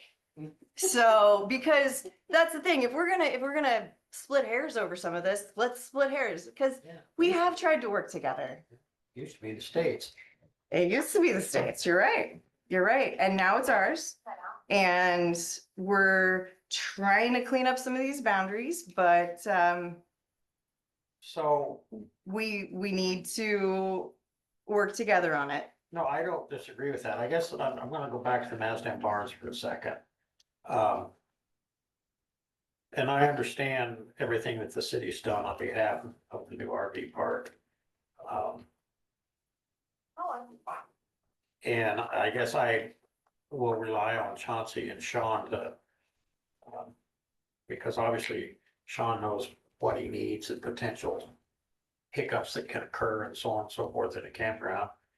But regarding the Mazda Barns, one of the questions I have is a place that is on the national, is listed as as a national historic place. Is it? Can an exemption apply to that regarding the city development board's islands in the stream sort of thing? You're talking about the National Registry for Historic Places.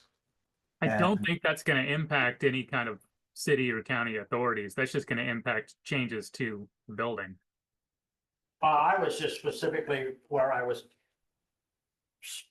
grasping at straws, so to speak, Chauncey, was keeping the Mazdan barns in the county and still allowing the city to annex in that 35 or 37 acres, whatever the total is. The board's not opposed to that development.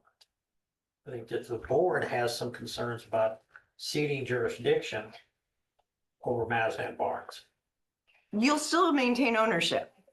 Yeah, but we're subject to rules that we're not subject to now. 25 zoning permit that we're waiving the fees for. You know, I think we need to have time to read this Yeah. and talk to our lawyers, just to make sure, Yeah. you know. Have you had a conversation with Mazda Barnes Committee, board, whatever's out there? I have not. I did not have Tony's Webb's contact. I have only talked with a few individual members, not to any of them as a group. I wanted to know what they currently had for livestock. As I mentioned, I did work out there when I was in consulting. I had done work out there, so familiar with the barns and how many animals they can have. I just I didn't know how much they had out there currently, so. I would imagine none, I'm on the committee. I would imagine no animals now. There might be birds. Some, flying about. some chickens, I think off and on, but Yeah, other than I that. kind of got a chuckle out of you.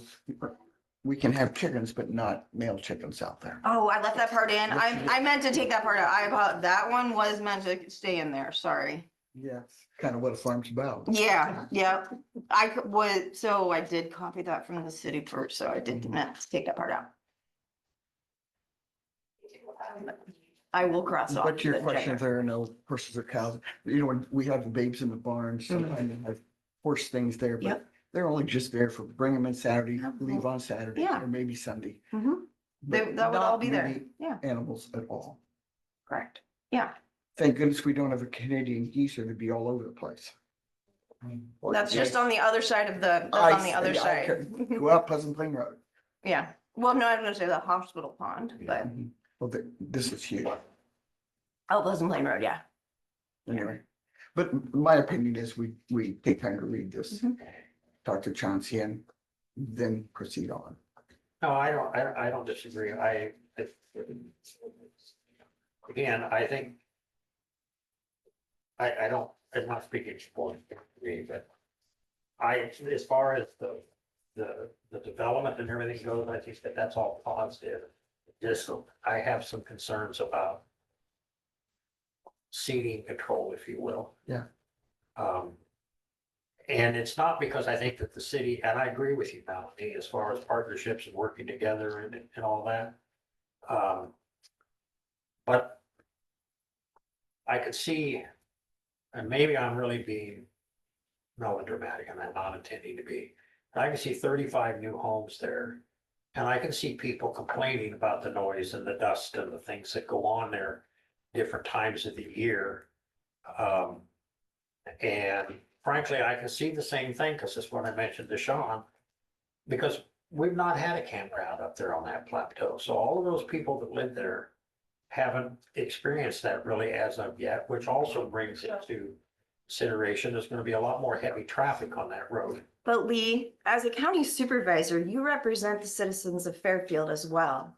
So actually, by it being in a conservation zone, wouldn't the Mazdan Barns be more protected because it is allowed rather than it being outside the city limits and not being protected at all?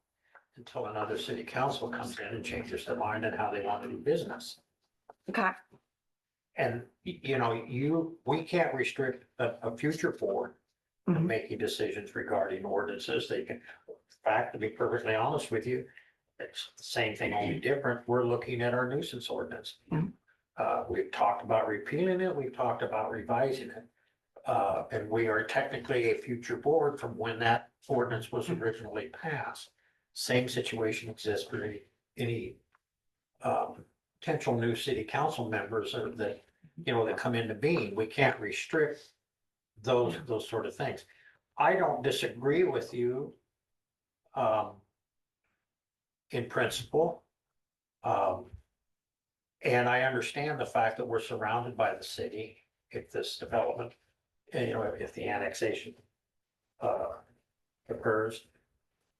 I don't know, I think we have to have but I think Susie's right too. We need to look at, have Chauncey and Elizabeth look at the draft. You know, Lee, I would also ask that if any observer is here, maybe they have an opinion. Yeah. Lee, just a quick question. The Madison Barn buildings are owned by the county. That's Are they- 7.5 acres there, yeah. Well, no, I know the acreage, but just the buildings themselves, are they actually owned, or they in the name of the county at this point in time? I'm assuming they are. Yeah. So wouldn't they be treated in the same way that the courthouse, that in the other county buildings that are in city limits? Now, they're subject to zoning of the city, but they're actually owned by the county, so that I would think that you're really trying to preserve those structures and the barns and the authority over that. The land that they sit on is almost inconsequential. Right. It's just like this piece of ground here, this block. And, you know, for all intents and purposes belongs to the county. So I don't know, I guess maybe that's a question for the attorney. Maybe just assuring that all of those ownership rights are in place and it could exist in the same way that it does right now for other county buildings in city land. It's a good point. Thank you. Yeah, I'm Jim Salton. I am a member of the board of Maws and Barnes. Couple of concerns. I know the National Historic Register doesn't encompass everything on the barns. It's just certain buildings. Certain parts of the land is not in the National Historic Register. However, we do have livestock there at times. And my concern is, you know, for this western side of the property, you know, we sometimes farm that, we crop it.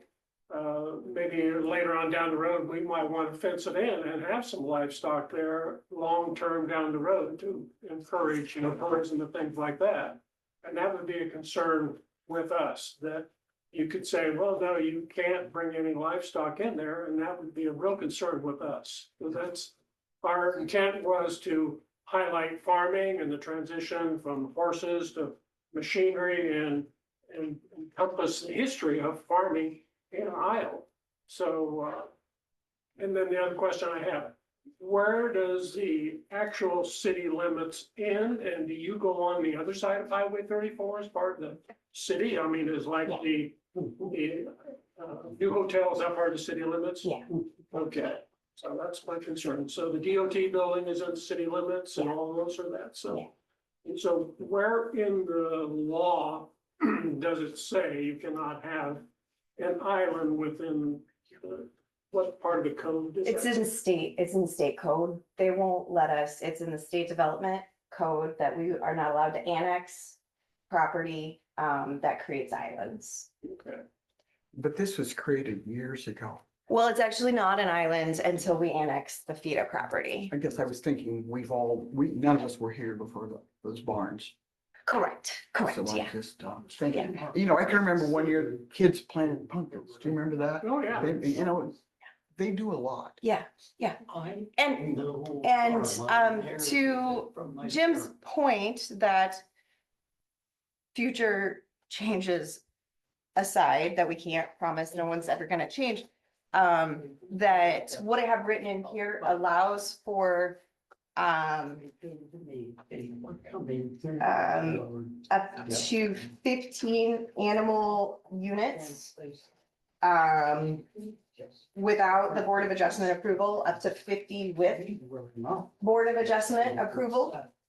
So the animal units are based off of the state code, so 15 animal units would be, I think it's, what do we say, 7.5 horses, or, you know, one animal unit is 2 horses, like 0.1 chickens. I mean, so you could have like 500 chickens out there if you wanted to. Referring to state code just gives me a more solid number rather than making something up. Is that figure based on any specific moment? Or is it like an average? The state number is, I believe, based off of a 45-day period. Okay, I just wonder. Yeah. And it's actually, yeah, it's a 45-day period because if it was there just for like a single moment, it actually doesn't even count if it's there for a Yeah. 40 single moment. It would be kept there on a regular basis. If I could continue to say something, this young lady here. Yeah. Has a lot to say about those barns. Yeah. They're introducing you to speak about the barns. Would you like to say something for them? Well, I did own the barns Yes. because I inherited them when my parents passed away. One of the interesting things was when Fairfield was talking, or Iowa Highway Commission talking bypass, they were going to come through there where the barns are.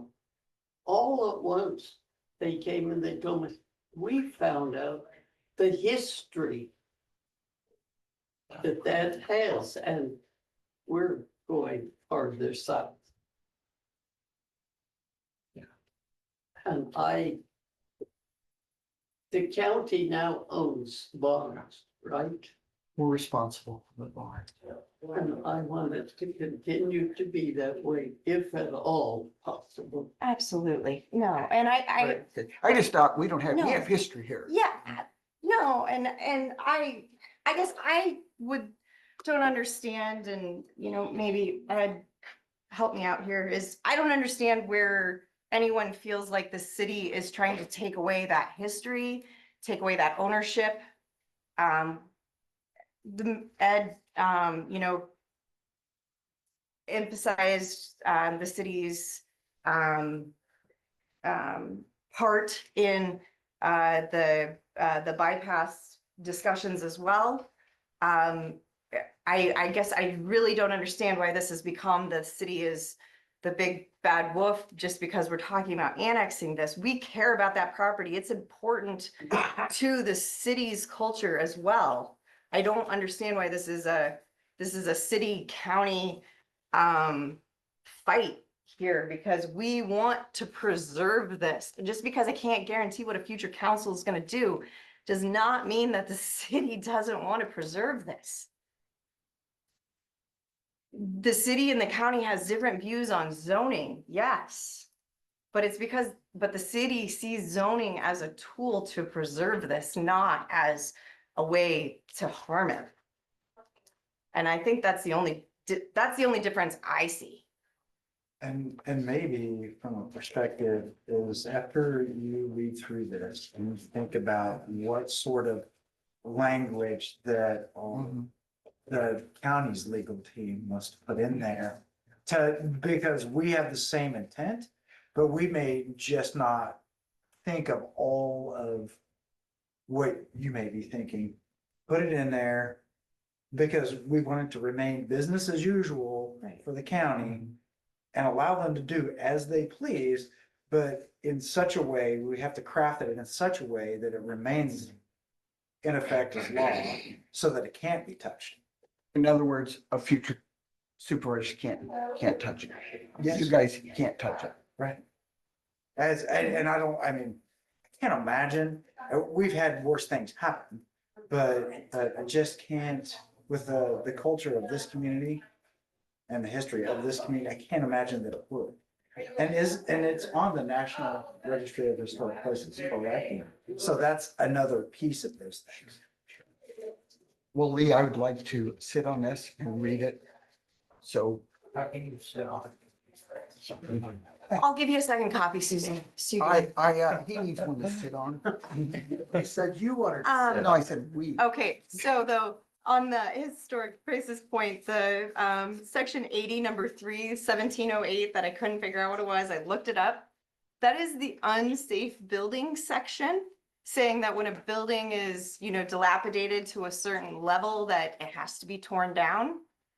That is why it says that that section doesn't apply, because if it is historic, we don't want to tear it down just because it's partially Yeah, dilapidated. it's probably in better condition than Some- some houses in town. Right. Okay, so, but that's Sorry. why that one, and I think it's a good way to conclude the section is, that kind of emphasizes the intent of this discussion is preserving what's there, not just tearing it down because it doesn't meet a city. So if you haven't already, the Chauncey, I sent it to Chauncey and Elizabeth on Friday as well as John Morrissey. and then we'll have a meeting with them. That's once you're in the near future. Over lunch, I think. And Sean, I'd like for you to be part of that conversation. Yeah. Willing to do that. So, Appreciate you guys. you bet. I appreciate everybody that came to discuss this. Thank Melanie, you. I don't think there's a fight over this. I think we're just concerned to make sure everything goes right. Yeah, So I agree, but I don't want to do something and then find out down the road that we're restricted where we didn't think we were. absolutely, yep, and take the time to read it, but please don't think that we're trying to pull something over your eyes. That is absolutely not my intent. I unfortunately know the city code almost too well. It was embarrassing that I didn't know what 1708 was off the top of my head. So ask, myself, John Morrissey, questions about the city code and what sections apply. Sean and I were talking about different things and I said, oh, well, yeah, I got to make sure that the section on short-term rental doesn't apply to you. And Sean goes, well, I would never have thought about that. I'm like, well, those are the types of things that I'm thinking about to make sure that all those little sections of our code aren't being applied. Getting the speed bump. Yep. I might also suggest that this current council to do a separate resolution of support that kind of identifies all of the different points about the importance of the barns to the city Yeah. for the future and to recommend that it stay in that condition of perpetuity. At least be a resolution of record that a council 30 years down the road could Yeah, look I at, hope I'm think not about, here. but Yeah, we could do that. And Board of Adjustment can, or P and Z Commission can do something similar too. Yeah. We'll all get on the same page. We'll get it done. All right, keep working until it is. I just want to know, do you have wood chickens at your farm? Do I have what? Roosters at your farm? I do. It actually, this is like how much I work with city code. It actually says female chickens. It doesn't say male chickens are not allowed. It just says that female chickens have to be 40 feet from. Well, I'm sure they need training. Yes. Well, I could make a comment about it. But Yeah, but you're on the record, silly. She's babysitting me.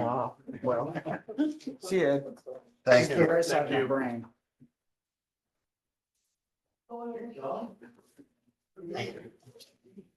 Thank you. What did you say? Is this it? Are you done? Oh, no, no. Well, now that I'm parboiled, maybe I should leave.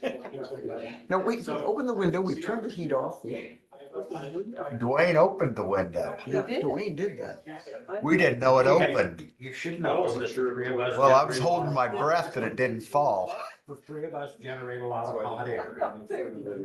Mary Helen did not get hot. She didn't. You did not get hot. My blood runs cold. You and me both, I'm thinking, why do we have breeze?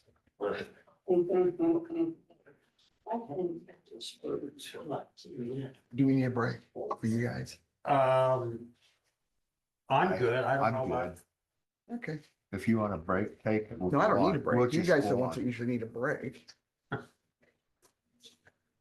So, moving on, consider approval of county compensation commission board members for 2025.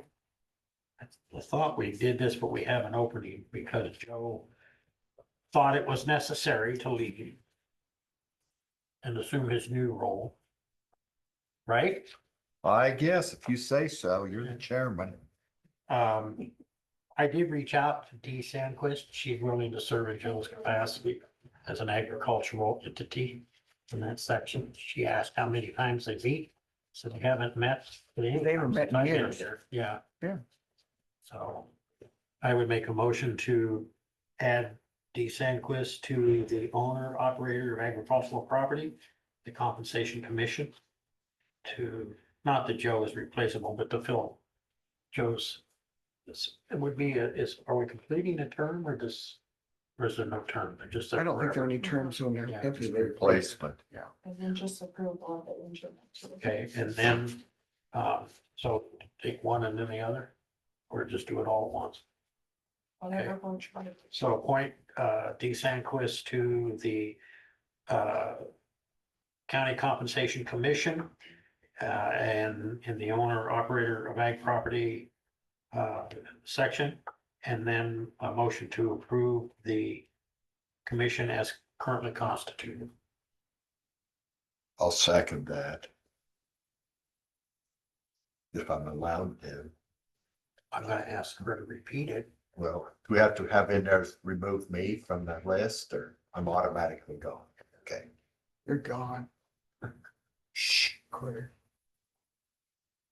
Any discussion? Hearing none, all those in favor say aye. Aye. Opposed, same sign. Discuss and consider, or no, discuss south doors. I don't, is Dave back? Dave's not back yet. So I don't think we've got, I don't think we can go forth until we get yeah, I agree. the bid. Discuss and consider plastic box covered put over boiler shut off switch.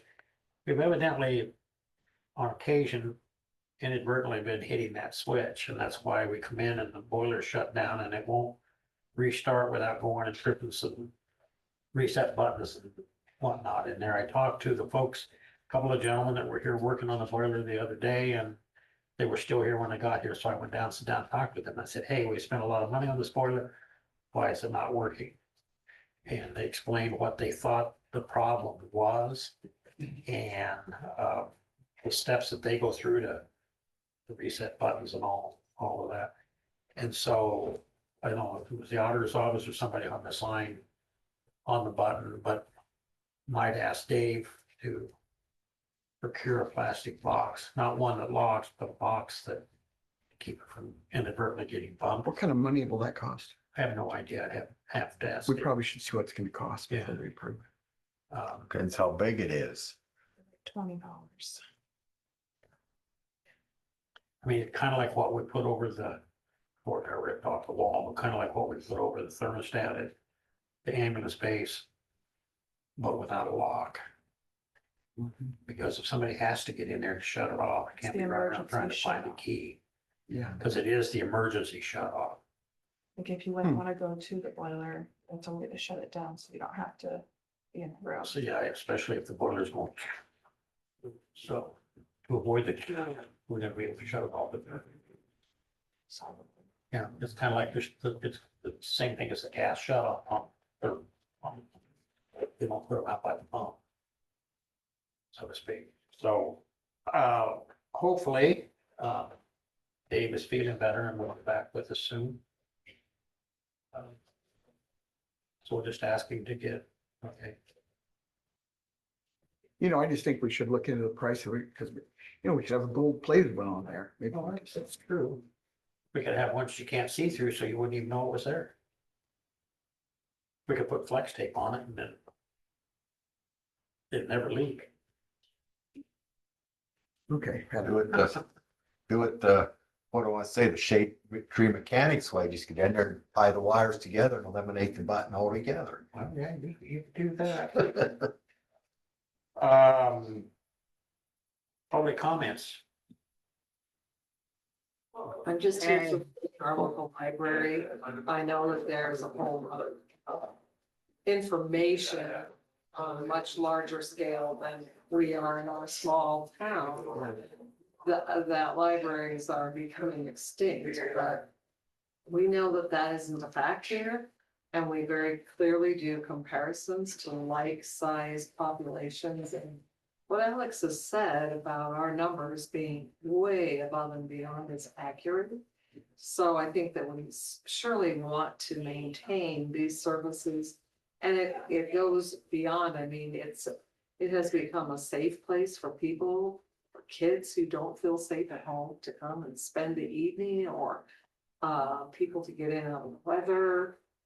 It serves a variety of purposes you would not anticipate.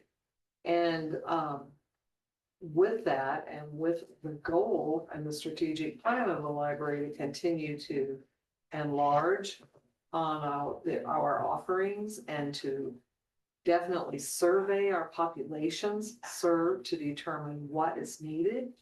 And particularly in the realm of digitization, and which, by the way, Alex didn't tell you, but we've assumed the role of historian for all of the old ledgers from the beginning, and have digitized those because they were falling apart.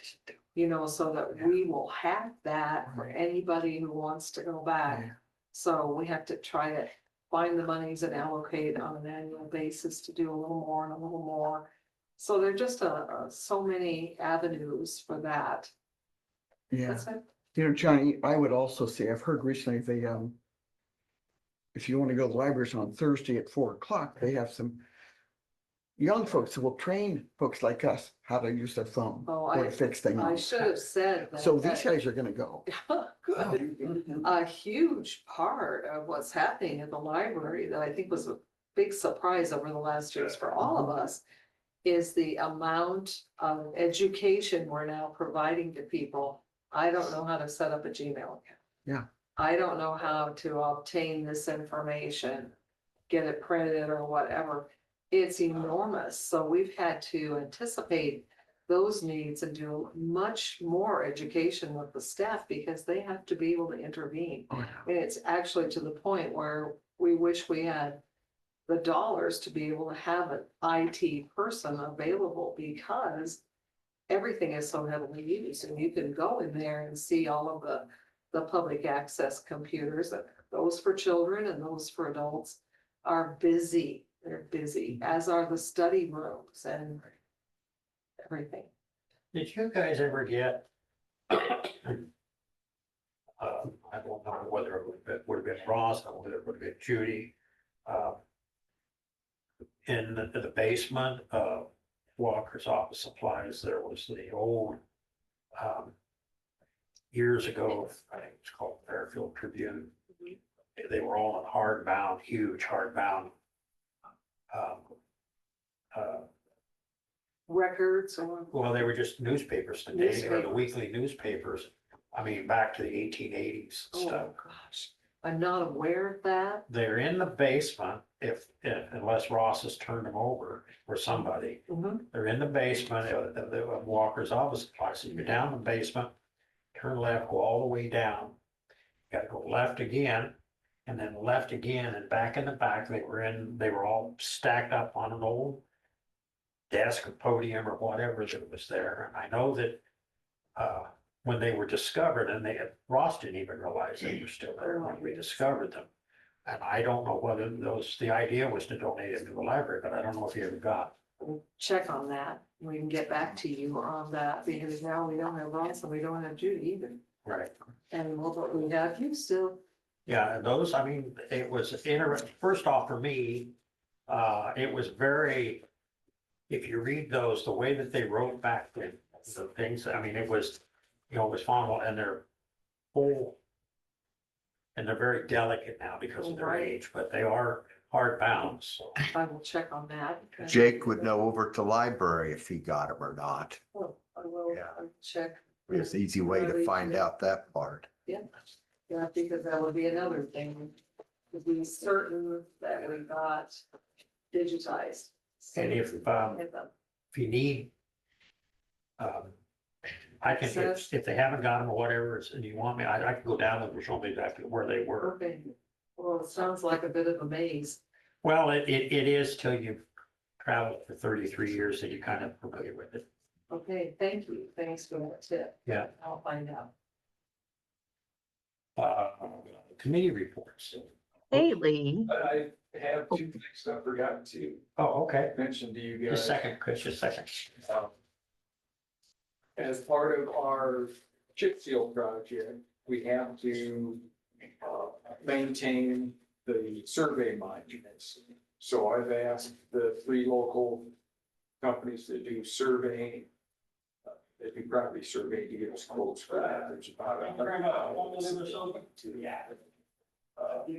reestablish after the chip seal project. And it's going to be more expensive than just a simple, go ahead and do it kind of thing that we would be on a lot of things. So, it's going to be over $10,000. And then also we received our quote from Calvin Burns for bridge inspections this year. And that's also because it's 50% more bridges than we did last year. I'm going to ask a couple more firms for quotes on those also, just what's there up at that, the range that I feel we should ask for. I'll get that on the agenda. Would we ever be, and I don't know, I'm just asking, would we ever be ahead to get some of our folks certified, trained, or whatever to do that? Not really. Okay. And for what we would need a full-time person who has 2 years of experience doing bridge inspections. I went through the training class on it so that I would be able to understand exactly what the bridge inspection forms have on them and what we're looking at. But without having the 2 years experience, I'm not qualified to do it. Possibly when it's time for my replacement, we could look at somebody who has that. It runs between $15,000 and $30,000 a year, depending on where you're at in the cycle. So it's not something you could have somebody just for that. Right. And the nice thing about the guys that do that every day, and that's all they do, is they're really efficient at it. So, yes, we could probably find somebody that could do that if we wanted to hire an assistant with that background. But I don't know if the lack of efficiency would overcome the cost savings. Right. So. Okay. Chris? I had to unmute myself, and I'm sure you guys wish I had a mute button when I was at the meeting in person. See, there you go. Anyway. So anyway, thanks for a couple things. Actually, you do have a mute button. Yeah, we got it right here. Yeah, but not for the people that are there face to face like I am usually. But anyway, thank you for taking my comments. I just wanted to say something about that. Thank you for putting public comments at the end of the agenda, because sometimes there's some technical difficulties and we can't get in, and sometimes we miss public comment. I will share with you what the Board of Health does, and you may want to consider this. I don't know. We have they have public comment at the beginning of their agenda and then at the end of their agenda. So that way people can address something within the agenda, and then they can wait and then have a public comment option at the end of the agenda. Just something to consider for public access. So thank you for that. A couple of things. The Board of Health met on Thursday evening. They met a week earlier than usual due to the timing of the budget process. So that went well. As you know, I have new board members. They do have their new Board of Health member orientation scheduled. The Board of Health is going to have a special meeting February 20th. And my regional consultant, Heather, will be here to provide orientation. You three, as a Board of Supervisor member, are welcome to sit in on that. I know that Lee and Joe did that when Joe was appointed to the Board of Health. So I'm happy to, I'll send you guys the information if you would like to attend, just as an FYI.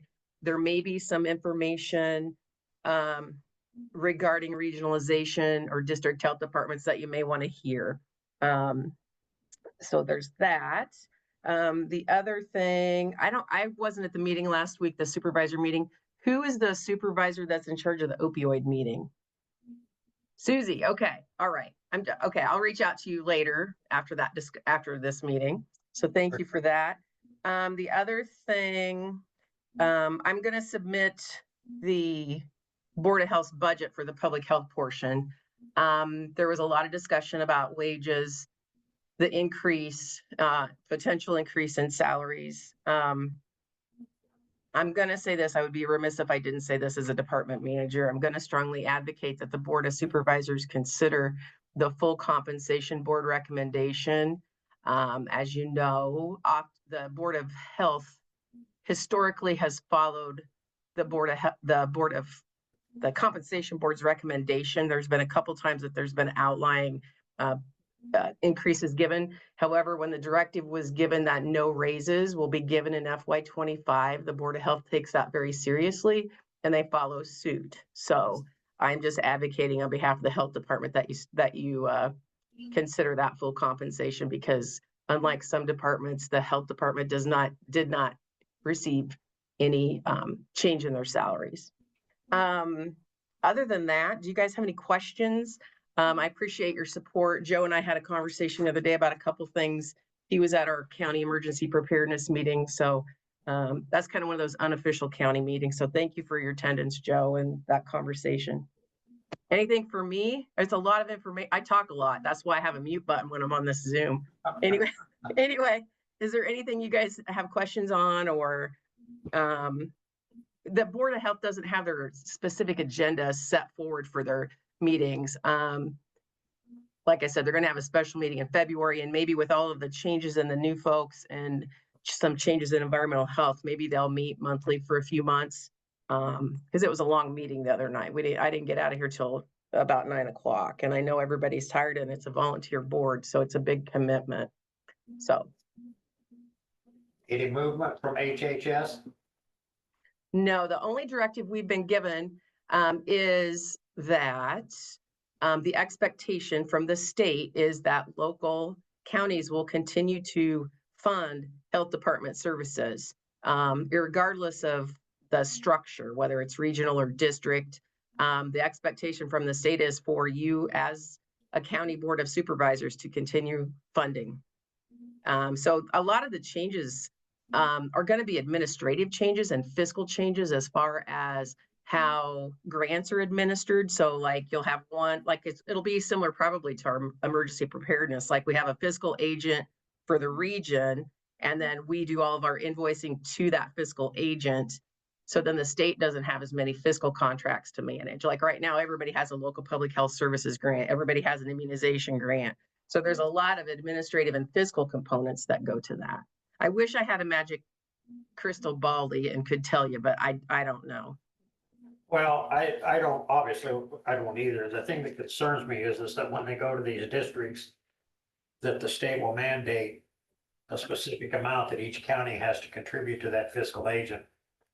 I haven't heard that per se. I haven't heard a specific amount, because we know that funding is all over the board for county health departments. I appreciated your comment earlier when you were talking to Josh about the ambulance service. I mean, the expectation is you will fund that service. And when I have my individual budget meeting with the three of you, I will project that. I will, do what you guys fund as far as, deficit funding the health department, because we don't generate enough outside revenue to be budget neutral. However, when you look at how much per capita the health department actually costs per resident, it's really not that much money. So I'll have those numbers for you when we sit down to have our departmental meeting. And back to your point too, Lee, I don't know what the regional structure is going to look like for boards. I don't know what that will look like either. I wish I did. And you know me, I'm going to ask questions. I mean, every time we have a Zoom meeting once a month with one of the admin teams at the state, including Dr. Cruz and Ken Sharp and lots of other folks that are giving us directives. And that's the consistent message that we're receiving locally. I know that there was some discussion about the state partners trying to be on the agenda for the ISAC spring meeting. I historically don't attend the spring meeting. I usually attend the fall meeting or the late summer meeting, which is in August. But as soon as I know something, I'll tell you. I could make something up, but that's not cool. Yeah. I appreciate it. Thank All right. you. Thanks, you guys. I appreciate you guys. Later. Yep. Bye. Bye-bye. Sean? Anything? No, I just was here for the annexation thing mostly, and I was trying to head off any weed commissioner duties. There was some other talk of that, and they got back to me. So. So you had a contender. Yeah, committee reports. He was hiding behind you. No, I do not. Joe? I attended that, preparedness meeting that Chris was talking about. I started doing that a couple of years ago when I was on the Board of Health, and so I just continued. It's nice to know what's going on and how they're getting ready be prepared for a disaster coming through, which eventually sometime is probably gonna happen. Bird flu. Yeah, that wasn't discussed there. That was discussed at the Board of Health meeting about the bird flu. So, and I did attend the Board of Health meeting on Thursday night. So, didn't have a chance, didn't get to vote this time. I just could voice my opinion. So, Well, I had a Rust Board meeting and we had a very lengthy discussion because Louisa County is in the midst of what's what I'm looking for, a transition of ownership, I guess you'd say, of the 800-acre solar farm that's already established. And the decommission bond jumped to 3.4 million. Now, I don't know how they arrived at that number because I'm not, in that. But after further discussion with this firm out of Florida, it was determined that they were able to cut that back by about 700,000. So the decommission bond is 2.7 million. One of the members of our board, who is the new supervisor in Louisa County, actually has land in that. And he was really concerned that he was going to be stuck with the decommissioning costs. And I don't know what his contract reads. So it was pretty intense because they had just changed companies. The deadline was the end of this month to have this in. They were saying, well, we don't have to have it, the new company. So it was a particular problem. So that's something if we decide to try and do an ordinance that we need to probably rely on some others, as we did with the wind turbine, to see what kind of hiccups that come across. Obviously, all of our counties are in the middle of their budgets, and one of the things that was asked by the director was pay raises, and whether to just do a flat amount, whether to do a percentage, and one of the things that came out of it was that all of the counties are all over the board. Louisa County again said they don't have any money. Van Buren County said they're going to eliminate 2 employees and they're doing 0%. Henry County, not all at once, but is looking at potentially losing 12 employees. So part of their issue is their general basic levy is significantly higher than what ours is. And so they're wrestling with how to achieve that goal. Yeah, they've been wrestling with that for over a year. Yeah. So it is what it is. I just it's tough all the way around. So if there's no other committee reports, I would Lee, I have not seen those yet. yeah, I was gonna hand them to you. Okay. Have you seen them? Okay.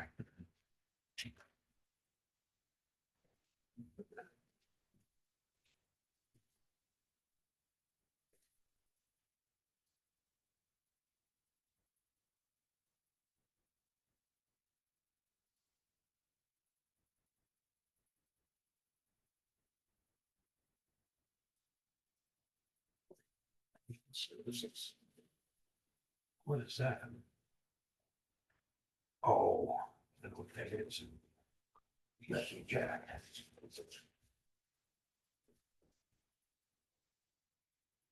Oh, by the way, for your information, I don't know if he reached out to you. I think he probably did, but just in case.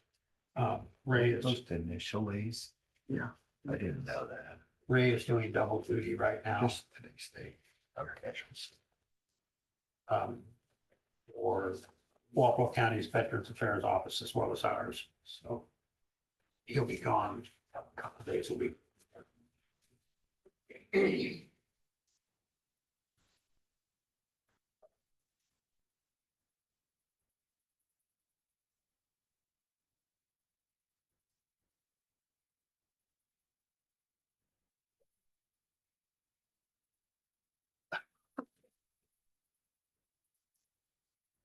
I think you'd have caught it. An eject chair, don't you? We need, no, just something that drops in the ground, a basement. I know. Yeah. Thank you all. Thanks, John. Thank you. Here you go, Lee. Sorry Thank about that. No, that's all right. Essentially what Susie's saying is she needs an emergency shut off. You know, you are so intuitive. Thank you.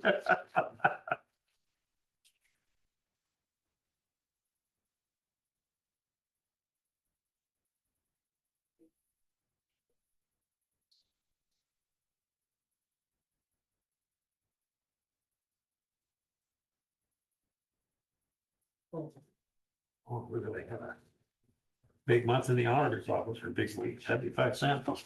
Oh, that covers your wages. Yeah, I guess we could reuse that. All right. What's that, Susan?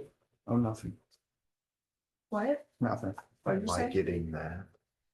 It was in the box. Okay, so it goes to D, right? In the outdoor. There's something else. Jason. File this one somewhere.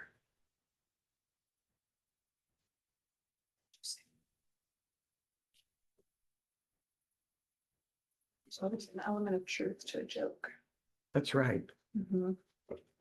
So you said that. See how you are. She's defending herself to me. is Oh, what this she's-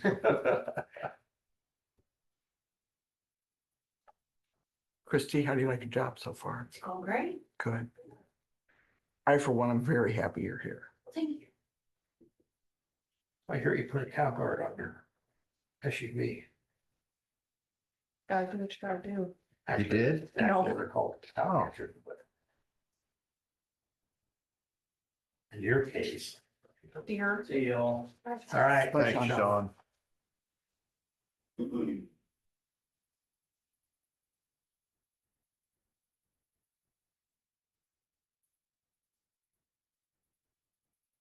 Motion to allow claims and approve reports. So moved. In the amount of, 91,099.40. Been cheaper if we had 75 cents for the auditor. right, yeah. I was revenue. I second that motion. Discussion. Hearing none. All those in favor say aye. Aye. I guess we need to adjourn and then reconvene. Reconvene. Thank you. So motion to adjourn. So moved. Second. All those in favor say aye. Aye. Aye. We will be returning, folks, to You're still on. budget session What shortly. 11 o'clock. Sure. Adult here. Well, I guess that's right. Again, Christy, thank you very much for being here. I'm keeping track of dates. Somebody said. Mm-hmm. Okay.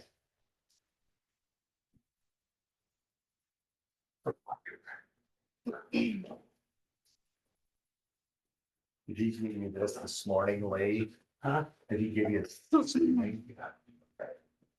So just real quickly, I wanted to point out that I don't know how successful that development will be or will or won't be, but the average, according to, because the flat tax went into effect January 1st, we were doing median incomes for single and marrieds in the state of Iowa, and I obviously it varies from place to place. But the single average Iowan makes 39,728, and a married couple makes 73,147. It's pretty difficult on those wages to afford a house. Anyway, We'll see. Sure. My hot one. So I guess the topic of discussion is, since we've done our budget, we don't have, do we have somebody's budgets to look at? Yeah, if you want. I'll ask the board if that's what you Oh, want. sure. Yeah. that's what we're here Anything to for. move forward. We don't have them all in, but we've got quite a few in already. Okay. Where do you want to start? And Are do you we gonna want, do you want to individually meet try, with departments this year? I Okay. assume we are, yeah. do you want to try and get them in if they're available to begin the discussions? Well, yeah, I mean, I think Oh, that's. yeah. Josh is here and he's turned his in. Okay. Do you want to, are you ready to talk about yours? Sure. It'd be informal discussion. Yeah, here's a copy for you. Thank you.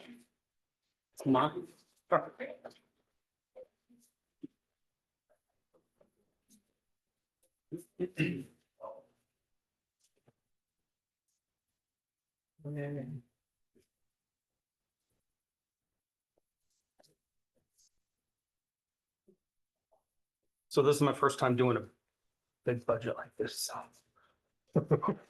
Take it easy on me. It's on the same size paper it's always been on. That's fair. I just entered the numbers that you submitted, other than the tax that will go on a different line. Oh, okay. Actually, all of this budget will be in a different line since you're gonna have a new fund, tax dollars generated. It'll be completely separate, so all the money that comes in through those tax dollars will stay with your budget. Okay. Will this be So- directly deposited by Mark in the fund that he's already established for the end? No, it'll be a new fund. Okay. Fund 26 will be what's gonna be designated, since that's the chart of accounts fund and we have it available. Okay. I went ahead and left it all in Fund 1 now, just to make it easier for us to look at the comparisons from prior years, Okay. but it will be separate. So then the question is, does he then have to, when he submits a claim, does he have to say, I want it out of this one, or I want it out of that one? Yeah, he still will tell us what he wants the line item to be. But instead of being the 0001 for the general basic fund, it will all be 0026. Because he designated for the ambulance.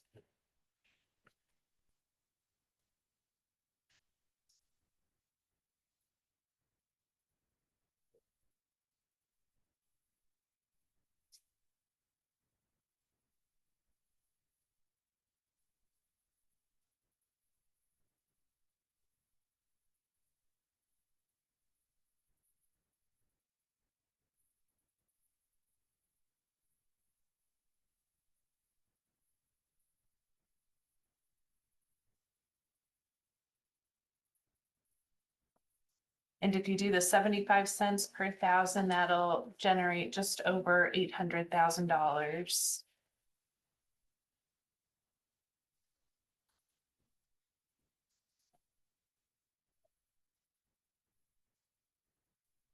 And that's not figured into this yet, right? No, that'll be in Department. Okay. That's where we deposit all of the tax revenues, but it'll go into that same fund.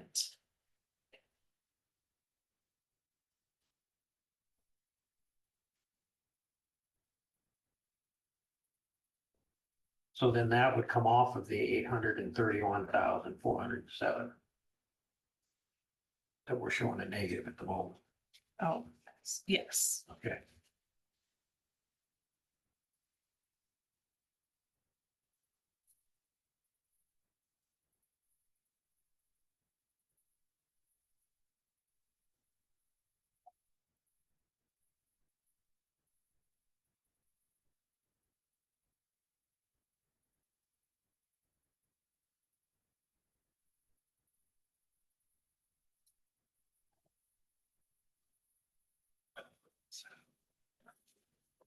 So Josh, what are motor vehicle supplies specifically? Reason I ask that And I'm- question is because we've got safety items and tires and tubes and minor vehicle parts and whatnot, so. Right, there are several that are motor vehicle related, and I think I sent an email Yeah. asking if we can consolidate all those into one fund. Okay.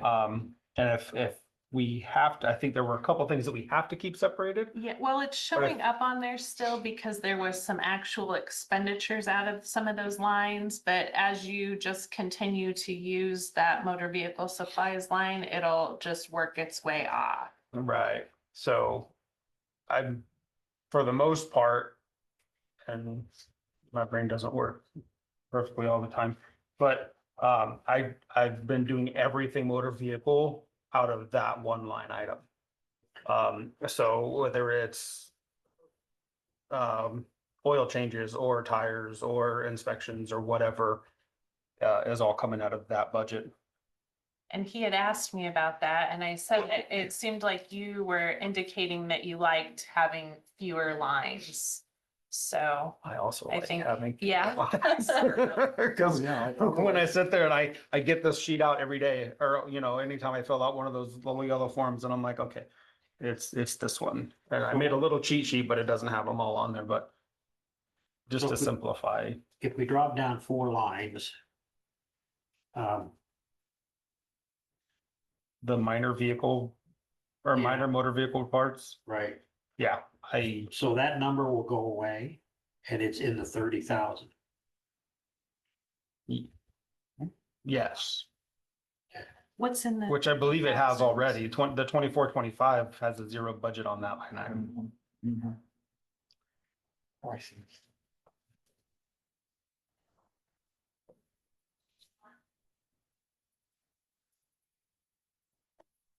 And, you know, I'm still trying to clean up from Sure. and trying to wrap my head around things that were done prior to my arrival here, so there are still a lot of things that don't make sense to me, and I'm trying to navigate those things.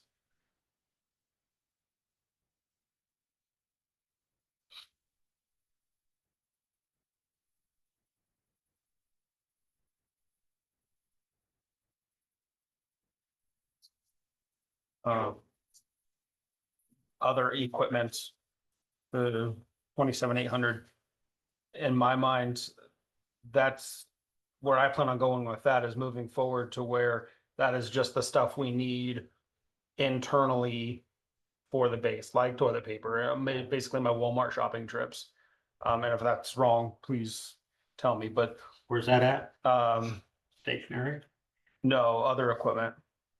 Oh, okay. Like cleaning supplies. Yeah, because I mean, Custodial bleach and supplies, yeah, yeah. that kind of stuff, right? So that's kind of where Easter candy.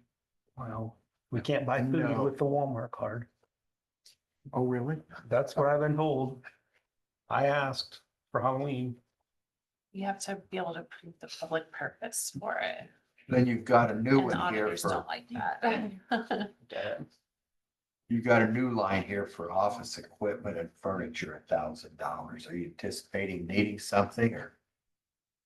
Just above the. Just, I don't really anticipate needing anything.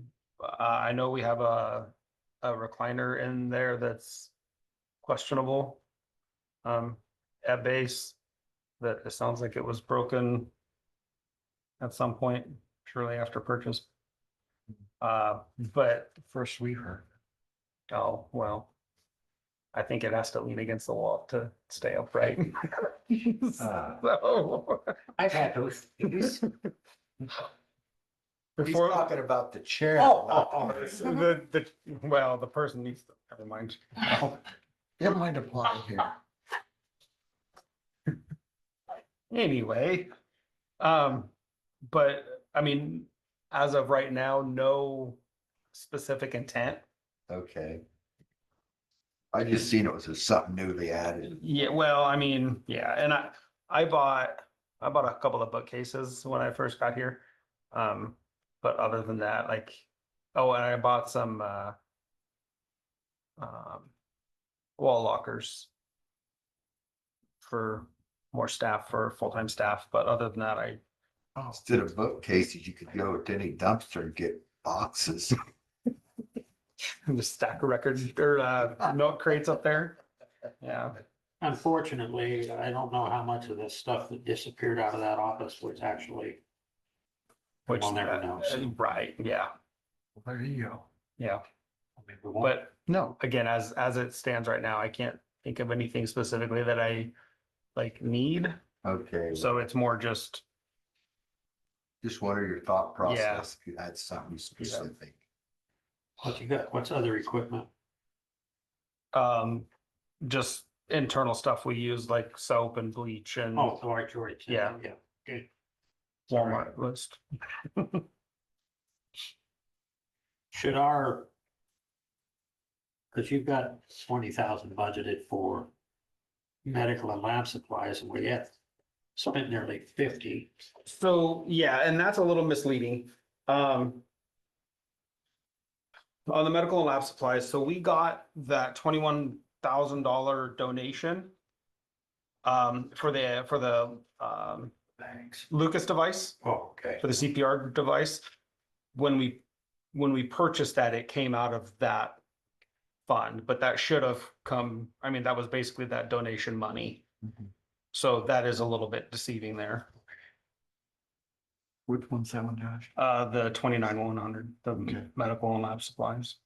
So do we got 10,000 in wearing apparel and uniforms. So, yeah, and that's something I think we need to just discuss. I know other public entities get uniforms and things like that covered. We just bought new shirts for, what, $1,200 or whatever it was, I don't remember.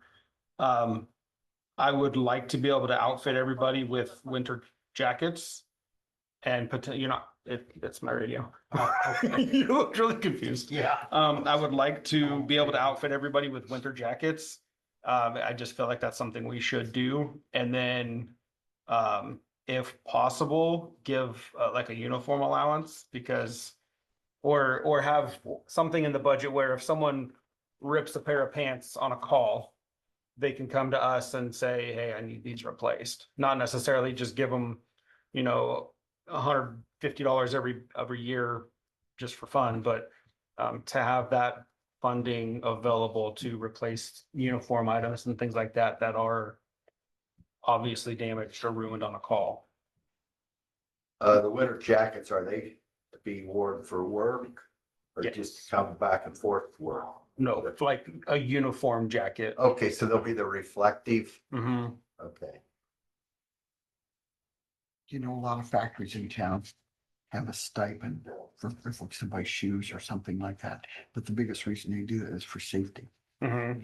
You know, give them money to purchase that steel-toed shoe. I would like to see your folks have something on that signifies. Yes. Yeah. Yep. Yeah, and so the jackets that we had talked about a month ago or whatever it was, those are ANSI approved, which is the safety certification. And so they would cover that, get them embroidered or whatever to just again as a uniform item that we could either issue to them or I would prefer to just issue them, and then if they leave for whatever reason, we take them back. So, I was just gonna Yeah. ask that question. yes, that's my intent. I Because wonder it if we could hasn't get a happened grant for that, There's a potential there. get the jackets. for safety purposes. Yeah, yeah, like the ICAP grant or That's only $1,000 a year though, isn't Jefferson it? County Foundation. Yeah, the grant. foundation may be able to help with that. They've been pretty generous to They us. Mhm. have been, Yep. And again, I think that's an easy sell. Wherever we can find Yeah, that funding, me too. I'm good with that.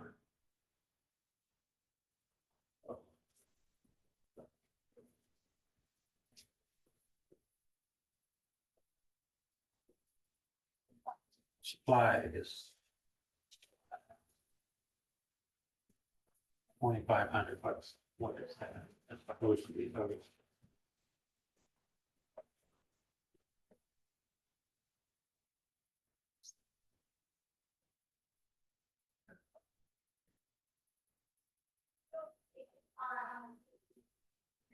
That one's not coming to mind right now. I don't know what.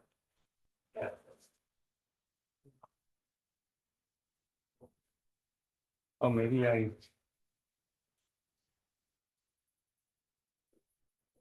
maybe that was my Walmart one.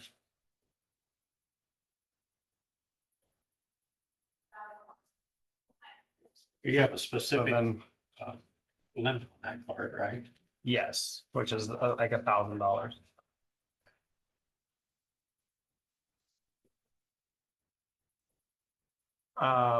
Prescription medications, that one went down a little bit. I think we'll be okay with that. So we switched to a hospital pharmacy where they're doing all of our stuff, but I think our expenditures there are not clearly documented here, but what we've paid for medications wasn't anywhere near 6,000, so we cut that one down a little bit.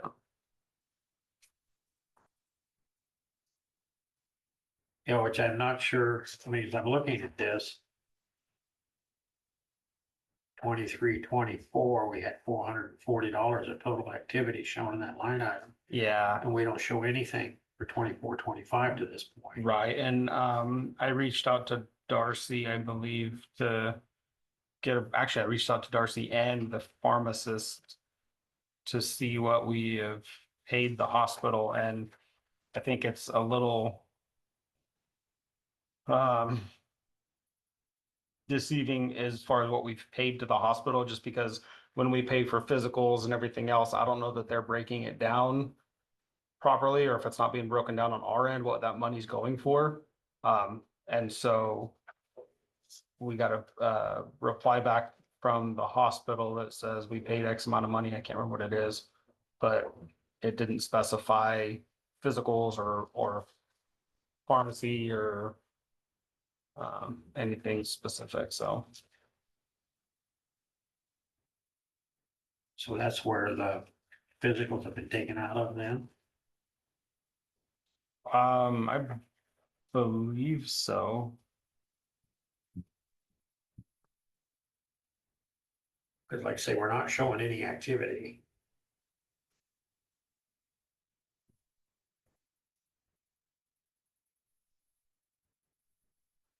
Wonder if that's coming out of that medical and health services on down a little Oh, that further, could be.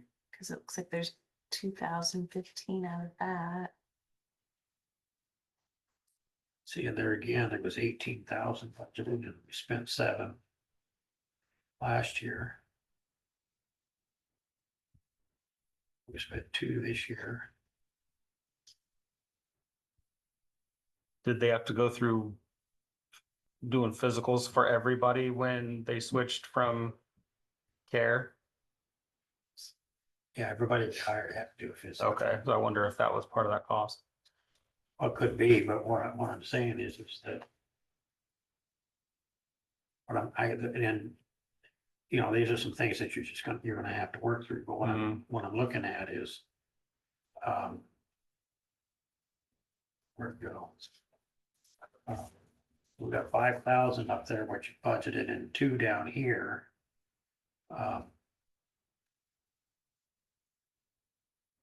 And look, there's no expenditure in the line where you got the 5. We've got 7,000 last year and 2,000 24, 25 to date, and we budgeted basically $24,000 there. Now you cut that back, obviously, to a total of 7. I'm just wondering if.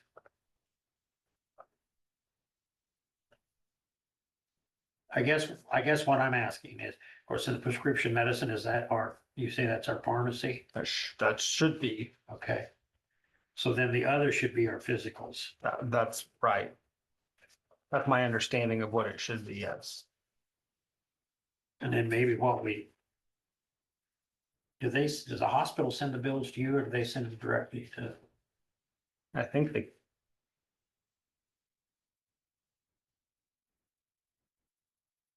I don't know. I get the report, but I don't remember getting the bill for them. It seems like at one point Darcy was getting the ones for like the back Yeah, exam. Yeah, those because they kind of did come things. here, I Yeah. remember. yeah. That's correct. So I'm not getting those. They're placed in a file. Darcy placed.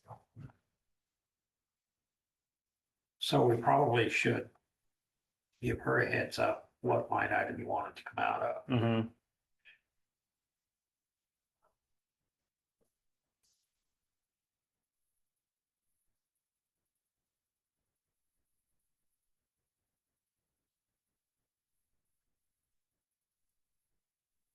On the training officer contract, we probably ought to change the name of that line item.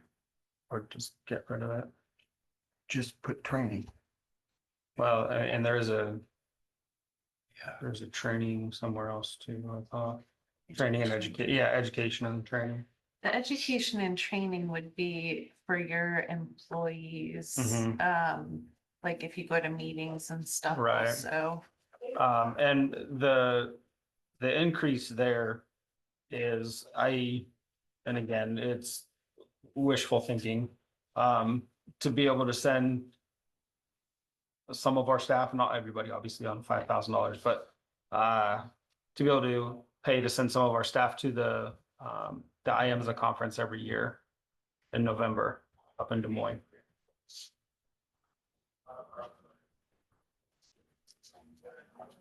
And we have in-house training online. It's EMS One Academy. So they get a lot of their continuing education and stuff through there. And it is sufficient for all of it, but those conferences are really, I think, really important for our staff to be able to attend those things, and it'd be cool if we could send them or help support those. I know Susie and I attended a base meeting where they reported on when they went to that IAMSA conference. Yeah. It'd be nice if you had a kind of a round robin thing. You send so many people this year, Yeah, so many people. that's the Everybody hope. gets a chance to go. Right, that's the hope. Okay. Yep.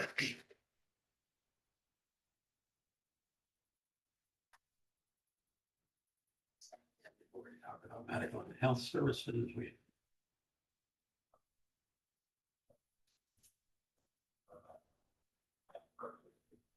so do we want to?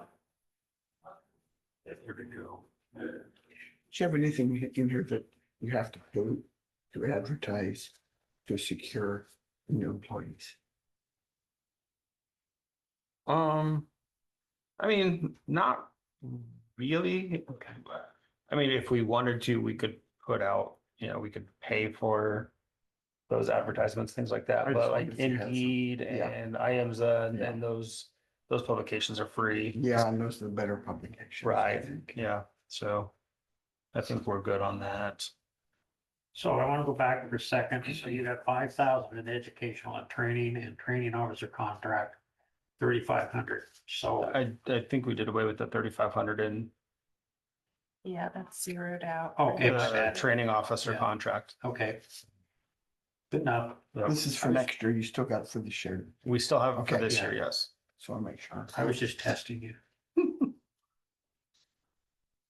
you think we can pay for that trapdoor out of the ARPA funds? Building funds, Okay. There's enough people in the county might install it for nothing. or that. Well, that's probably right.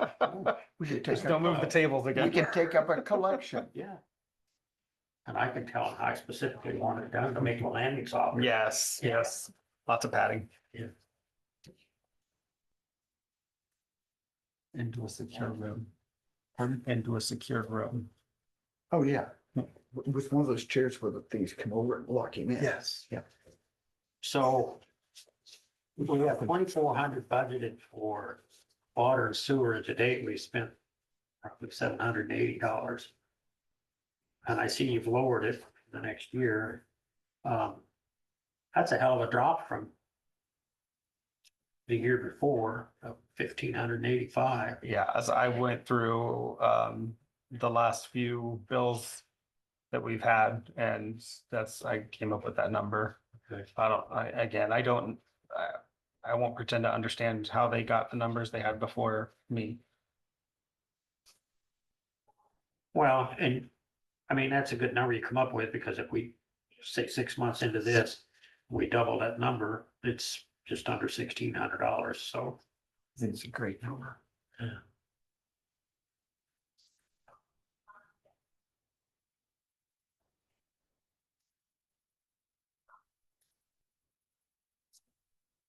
And buildings, you got, what are you looking at taking out of that? I know. Well, and I don't know the cost of it, honestly. One of the discussions we had when I first came on was a generator. Yes, I haven't done anything about getting a generator yet, which I assume would come out of that pot. I would talk to Brett, because that's way above my pay grade, but he indicated that we could get I don't know where he was talking about now, like Menards or somewhere like that. He was talking once in here one day about that. Yeah, Yeah, he was. Yeah, and I can't remember. and it'd be, Like maybe it could even come out of his budget. yeah, so That's right. check with him Okay. on that. Yep. He said, because our need isn't, we don't need a semi back there, Right, that's what he's saying. right. Yep.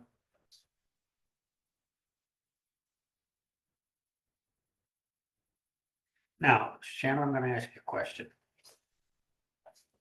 Or you. Under tort liability, are they covered under our insurance policy? That's Abby. I can go get I don't know what that specific breakdown is there. Okay, so that's what we're doing, look, we're just breaking it out. Oh, we by want to hit the department. overhead door. Okay, Kind of depending on equipment and building, breaking it out, For damages, like when they hit the door. it's That for wouldn't be insurance tort. in general. Yeah, He's talking about tort liability. okay. that's short for tortilla. That's more encouraging. That should be. That should be coming out of general supplemental. Mhm. Yeah. I can go grab. Jeez, okay. No, I'm fine. All of our insurance. Yeah, Supplement. well, okay, so is tort liability, does that have to do with? Well, okay, what is that, I guess? Let me ask you that. Legal, Okay. lawsuit. That's what I thought. Oh, certainly, we don't have any of those. No, I don't know. People say mean things. We might get sued. I've been trying to, I'm not sure. You must appreciate how difficult that is. Sometimes. Oh, you have to. Sometimes I I- just don't hold back. Me too. I took a seawall, maybe or something. I had a person call me a What? kid one time. Oh, Really? it's just I water. lost it. Wonder about gay. Once in Walmart yesterday, some persons at the Like that. service desk. That's good for you. Who's in charge of it? Half hour she was on screen about this one check and it was. I'd rather really bad. I'm just thinking, oh my God. I would, And then they said the name and I'm like. for me, That makes sense, doesn't it? Makes sense, doesn't it? Yeah. Process the insurance bill. I don't think so. Did you already process the insurance bill? I see it's color coded. Do you expect anything else? No. I don't know what that is. That's not either of my lines. About 37, how much is it? 3,000 budgeted this year. I had 37, 20, 88. What line? I mean, it 4,600. Where is that? It's coded down here correctly. And neither of those amounts for that amount. So this is Matches. something different than the ICAP bill. Yeah. Because there's, Suppose we can ask Siri. So I guess my question is, do we eliminate that line item here? Well, not if it's not coming out of yeah, there. we should find out what it is first. Yeah. Okay.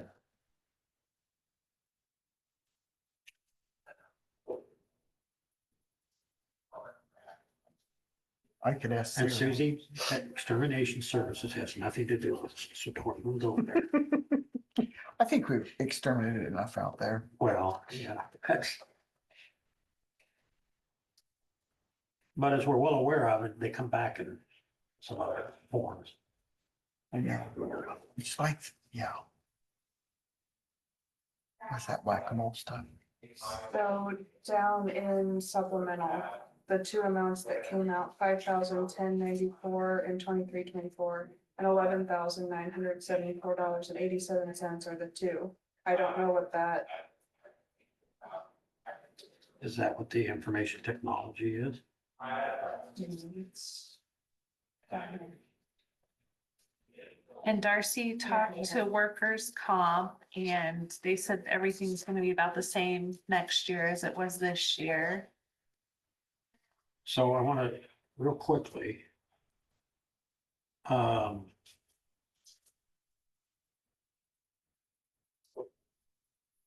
Sanitation and disposal. We budgeted 2,160, but to date, we've only used 829. And previous year, we budgeted 1,080 and we used 1,025. So do we know why it jumped so significantly? For what?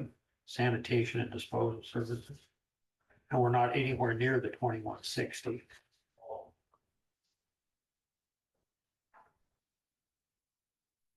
I mean, I think your $2,000 is probably 829, so that's 1,660. So we're pretty close to your 4,000 or your 2,000. I guess it's how often they come and dump the dumpster, huh? Yeah. You just got a set fee. Actually, I don't remember. Who dumps your dumpster? Connolly? Or Richie or whatever. Do the membership. Was that how much it cost to fix the garage doors? What? Wasn't there a cost to getting those fixed? What's that? Was that turned into the insurance? For buildings? For insurance purposes? Because I would bet it wasn't turned in. It was requested to be done whenever it come through. This was like a year ago. Oh, then I have For no you, idea. you have no clue. You're off the hook here. Yeah, Yeah. like, I mean, Which line item are we talking about? That tort liability, I'm still I didn't trying bring to my figure out phone, what do you that know? I is. think it has to do with, it's legal stuff. It's, Oh, Yeah, that's what tort is. yeah, Like what we used it for? yeah, so it's, so that wouldn't What be is me tort then. liability? So that's what I'm saying, are we paying for legal services? yeah, that's what I'm not sure about. Tort law is, Tort liability indicates that someone is held accountable for the wrong actions. it's negligence. It's not criminal, it's civil stuff. Yeah, okay. That's tort liability, so civil We may law, have separate insurance on you guys. which that may be. Joe Vance would be the one. So, yeah, if we're- yeah. Yeah. So it's like negligence, if we drop somebody, push the wrong medication, whatever, Like beat down trap door. drop you down a Oh, trap door. Yeah. is this, We'll remember forget you. remember we're not paying Dr. Moreno? Yeah, Marino. Is this, except we're paying her insurance? I bet that's what that is. yes, I think you actually, yes. Malpractice. Yeah, Yeah, and she's not submitted an invoice for this fiscal year yet that I'm aware of. I don't know. I feel like, yes. I think it was like $2,500. I feel like I've seen that since I've been here. Okay, I could be wrong, but yeah, now that she said that, that really does ring a bell. that was it, okay. But yes, we are paying her malpractice insurance. Yes, but she's never charged us for anything else. Right. Which I'm very grateful for. Yeah. So, okay, that answers that question. Note there. Was there did the computer software piece need to stay in there? Is this off of the updated one I sent you? Yeah, Okay. Did the computer software need to stay in there? That bottom line? Just above general basic? what? do you- Because I know information, because I asked you about that when we were trying to reduce the number of lines. There were several that had to do with IT. There's the actual one that, Oh, okay. the this is new the one that you turned in. Okay. Oh, no. Did I screw that up then? Possible. Nobody screws them together. Well, Well, this 'cause there was isn't, the this in- isn't a final, this is Well, just yeah, for yeah. initial discussion. So if you feel like it needs to be added back in. Well, I didn't know if it needed to be, Abby. because didn't you say that it's broken and that's one that needed to stay separated? Well, I was that's trying to put all for, yeah, if you wanna purchase something that's greater than $5,000, then that's where you would put that so that we can track it for our inventory and. I mean, I would think so, but. What's that, the information The computer software, the bottom line there on that section, because there's information technology up toward the top of that page and then another information technology and then computer software. I don't know if all of that stuff could be bunched into one, but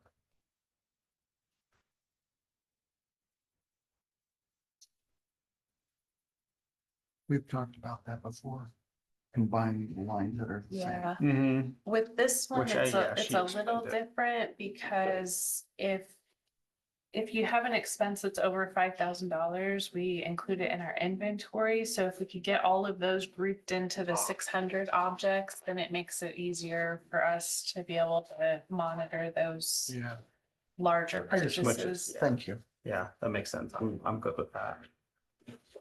Thank you.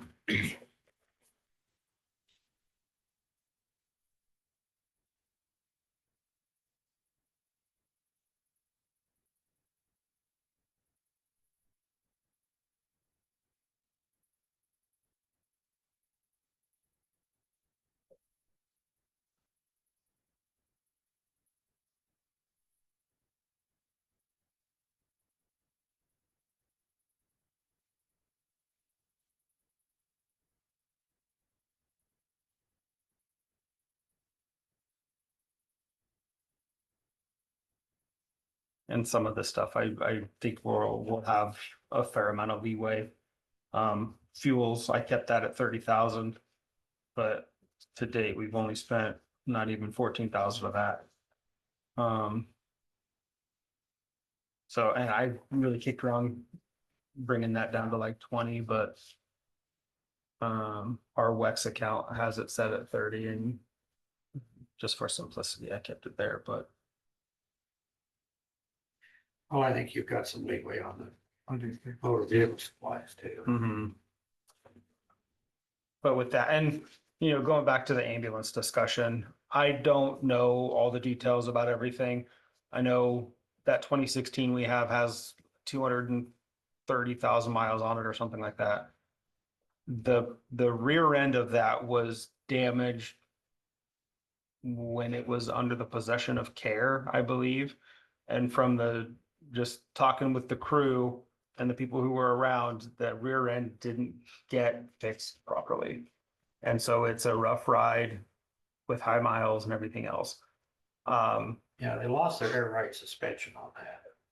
Yeah, I don't know all the details, like I said. So I don't know if it's worth putting in the energy to have that looked at and see if they can get it back up to. Well, so let me ask you a question, and I think, motor wise, mechanically, I think mechanically it's fine. As far as that piece.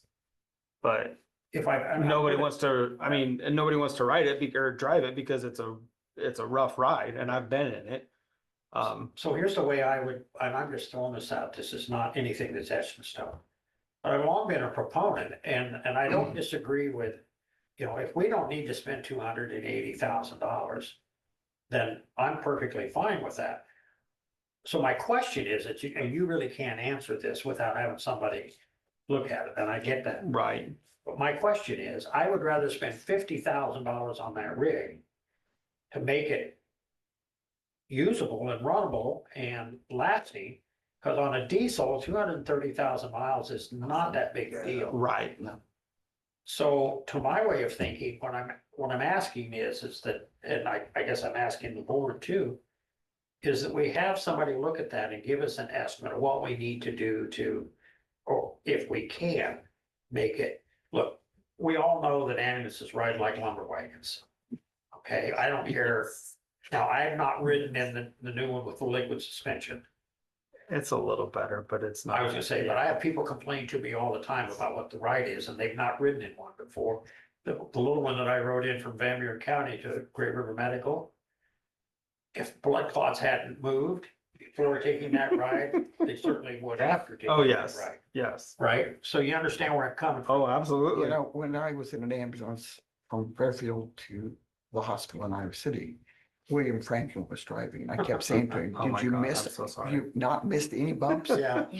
So I am serious that, you know, I'm not Of course, concerned so I'm much giving about, organization. you know, and I said to you the other day, I can replace a motor. You know, for relatively speaking, inexpensively compared to having to replace, there's nothing wrong with the box or anything that we've got on there. No, I don't. Or the cot or any of Right. the rest of it. So I guess what I'm suggesting is that we take a look at, following your thought process, what we need to do to fix that, because it can be infinitely cheaper than replacing the entire rig. Yes. Well, there's a good idea. So where do you have to go for that? Can you do local or you got a special place you have to go to have it? I don't know. Yeah. I mean, I'd start with start with Fessler's. I'd start with Fessler's just because they're a Ford dealer. And I mean, I'd And go this is that not route an indictment of first. the folks we had do it, but it was Whaley in Mount Pleasant. Yeah. And it was a struggle. I'll just leave it at that. Yeah. And they couldn't get parts. And Damien said, I can get parts, and he went to Fessler's and got the parts, and so Yeah, it's all down the road. yeah. Right, It's not right. just- So, I mean, I would start with Fessler's. What did we have done? We just had something done on something. I can't remember what it was. I'm a wealth of information. That it actually had to go to RPM because they had a lift that was high enough to actually lift the rig up and get underneath it. I know a lot of our dealerships around here can't get that truck up. Right, right, Even height wise, I mean, their lifts won't lift them. right. Yeah, So, I mean, RPM may be an option if they can do the work. But yeah, I would start with Fessler's and see. Well, I just thought because it was a Ford, but. Yeah. But Yeah. obviously, that's not necessarily accurate because that's all aftermarket under there. Well, yeah. so the point is, you need to look into what it takes to. Right. Yeah. And yeah, even if we can just take it in and have them look at it and get an evaluation of what actually needs to be done. Do we have an estimate how long that, like, say the new ambulance that we just got, how long do you think that's gonna last us? Is there any idea on that? No, because it's 'Cause looking it at. would be nice, since you're gonna have your own fund, to be able to budget so much a year Right. toward the purchase of Yeah, the new right. ambulances. Ideally, we should get a new rig every 5 years. But there's no standard for that because, I mean, with EMS just the way it is, you have some volunteer services that have the same ambulance for 25 years. And obviously that's gonna skew the data as far as replacement. Well, and quite frankly, the rig that we bought when I first came on board of supervisors, we used, Yeah, we paid $100,000 for it. Midwest is still using it. It's the best rig in their fleet. right, yeah. So, I mean, and that's another option too. We could get a used rig and not pay 270 whatever thousand for it. We could get a used rig and pay 150 and run it for years. It'd I'm be still nice with if the- you could have them but- kind of staggered. So Yes, that we that don't would have be- all new ones that are Right, needing to be right, that would replaced be at the same ideal. time. So I mean, if we could get on a rotation, I would try to do a new rig every 2 years.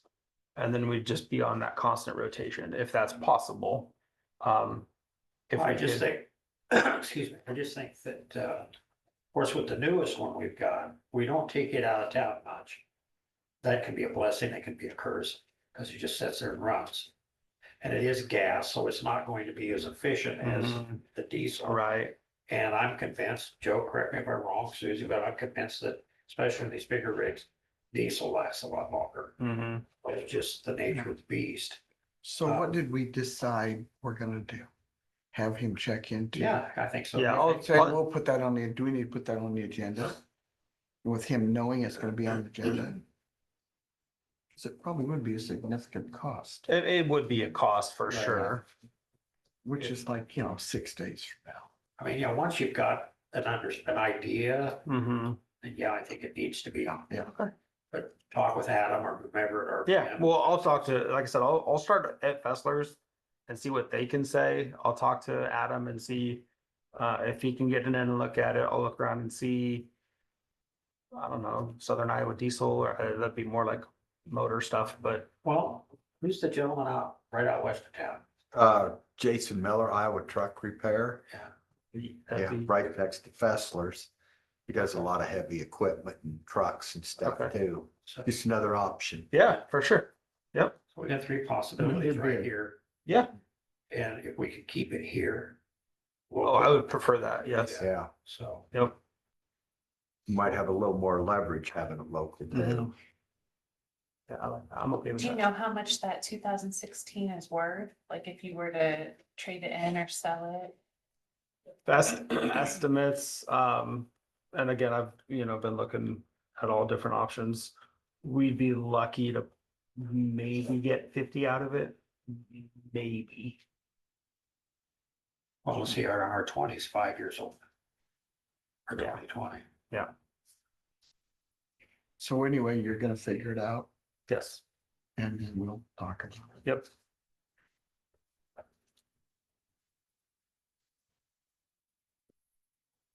So is there any changes that y'all want to recommend or? I mean, we talked about a couple of things that are that.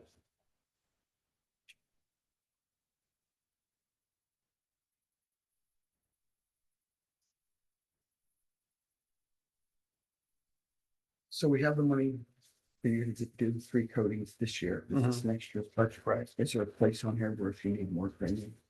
We have it, we can utilize that. Probably in that training. Education or educational and training. Just wanna make sure. Yeah. I mean, that's what that would be for, in addition to our in-house stuff and the Yeah. conference.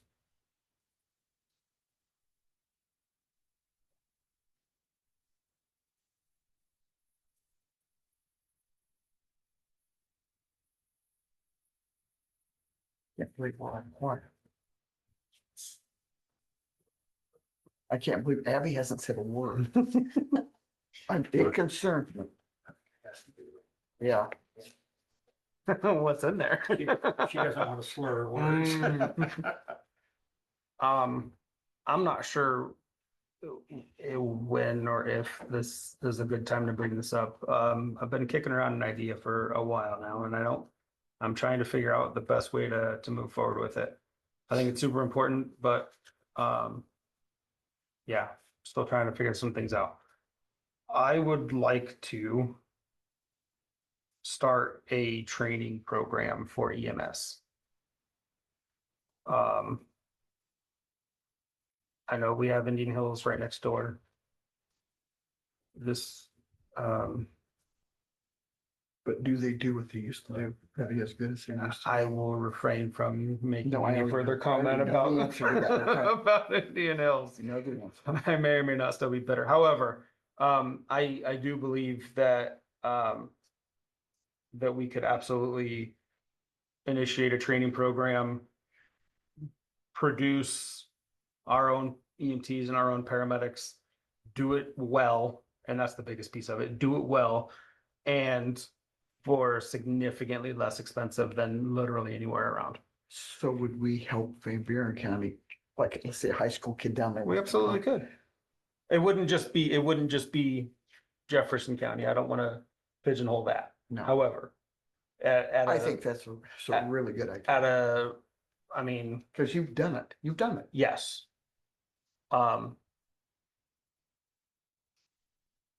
And again, with the concept I have in my head, as far as cost, it's really, I mean, the cost of it would be less than $1,000 per student. Lee, I would love to And- see this Well, go I'm further. sitting here thinking that we can train our EMTs to be medics. Yes, and that was the jumping point for all of this. Where? With the certification, they're hard to get. To be a training program, Yeah. there's some hoops, and some cost. Mhm.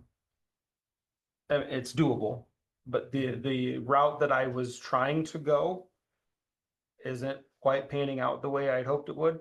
And so this is, I don't want to say this is the second best option, but it's where we are. But you know, we've got kids at the high school that would love to do something like that. Yes, So they don't have to drive to Right. Burlington right. So, yeah, just to win. and again, it would be profitable. I mean, even if it's $600 or $700 per student startup. Significantly cheaper than other locations. Yes, Oh, and I yeah. mean, yeah. even if the students paid, you know, $2,000 for paramedic certification, they're paying 15 or 12. I think with the new program at Hills, it's like 11 and some change, thousand. So, Are you kidding me? I My have a question, God. how can you do it for less? Because of all the other classes that are because there's no, required? well, there's no, one, I'm not looking for a profit like they are. And literally the overhead is just the textbooks, the uniforms, the upfront, like individual cost per student is We've already it's like got the $600. facility. Now I have another question. And yeah, If we're accredited, which we would have to be. we would have to be paramedic training Then program. a student could use their Pell Grant. No, No. that's the downside of Can't use a this student is loan. not, yeah, because we're not affiliated with an educational institution. Gotcha. But we're still 90% cheaper Oh, yeah. or 75% Yeah. cheaper. And again, if I And they can just have they can do their clinicals with us. they can do their clinicals Yeah. anywhere we get a And you know, contract. Lee, you could actually ask, let's say, Agriland. You could ask, you know, many companies, will you sponsor one person? Yeah. To go through this? I think they jump on to bear the community, you know, the safety thing. Yeah, which, I mean, yeah, and Yeah. so many options. We would get the cost back with the first cohort of paramedics. We'd probably get the cost back with our own staff going through paramedic school. So again, I've been kicking this around. I've my original plan, just the guy keeps kicking it down the road. So I'm at a point where I'm looking at other options. Well, I think personally, for me, we don't want to come out winners on this. If we make EMTs and paramedics that are on our staff, That's, Yeah. then we're just, You the know, cat's meow. you know, Lee, my old boss used to say, it makes him the who says, so it makes us the who says, Right. you know, because we're the ones training all these kids. And adults. Yeah. And Abby when she gets let go. Yeah, Oh. you cannot let her go. No, I know that. I don't know. I just have, It's just water.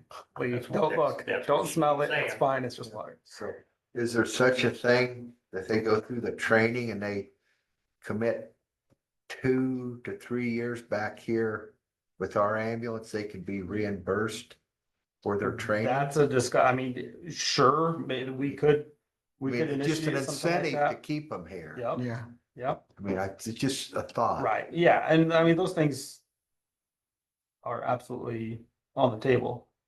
And I I think realize the- it might be a loss, but it also, if they're gonna dedicate 2 to 3 years here, it might be a which I plus mean, too.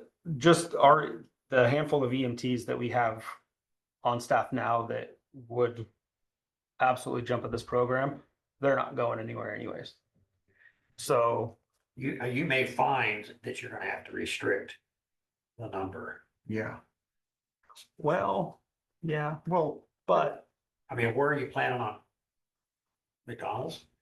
I mean, that's a good plan. There's Okay. food and there's bathrooms and there's Yeah. plenty of space to talk. Yeah. And they don't do anything else well, so.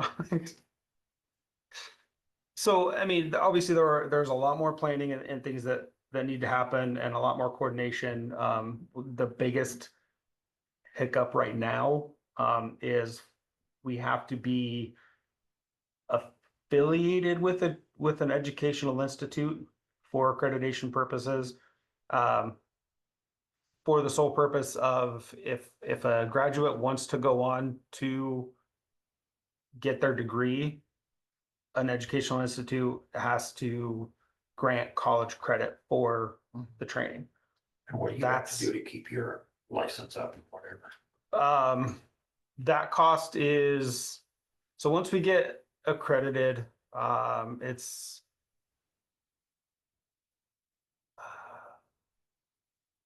I don't remember, $1,000, a little over $1,000 a year. And then every 5 years, there's a site visit and a big to do, which I think is about 5,000.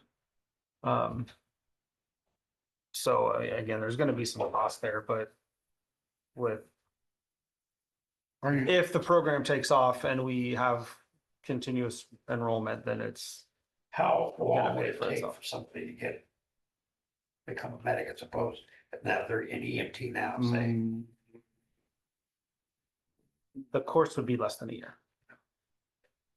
With what I have in my mind, they would have they would have a year to finish the class. If they're already an EMT. Yes. Yep. And on that, if we do an EMT class as well, it would be, they'd have 6 months to finish it. And the intent is that all of it's gonna be online, with the exception of skills and scenarios and things like that would be done in person. Would there be some special equipment you would have to purchase for in-house for training on or this and that? Not if we can play nice with the hospital. If we could use really just a mannequin, honestly, which they're talking about getting another trauma mannequin out there as well. So if we could tag team with Shelley, and utilize their space and some of their equipment, we have everything we need. Okay. So we would burn through more supplies, IVs and bandages and that kind of stuff, but we have everything we would need. Are you trying to work through community college? Huh? Are you trying to work through do this? Some education institute has to partner with us to grant those credits. They have a training program. They do. Therein lies the problem. So yeah. Yeah, because my niece, former coworker worked there. Mm. So that's why. Yep.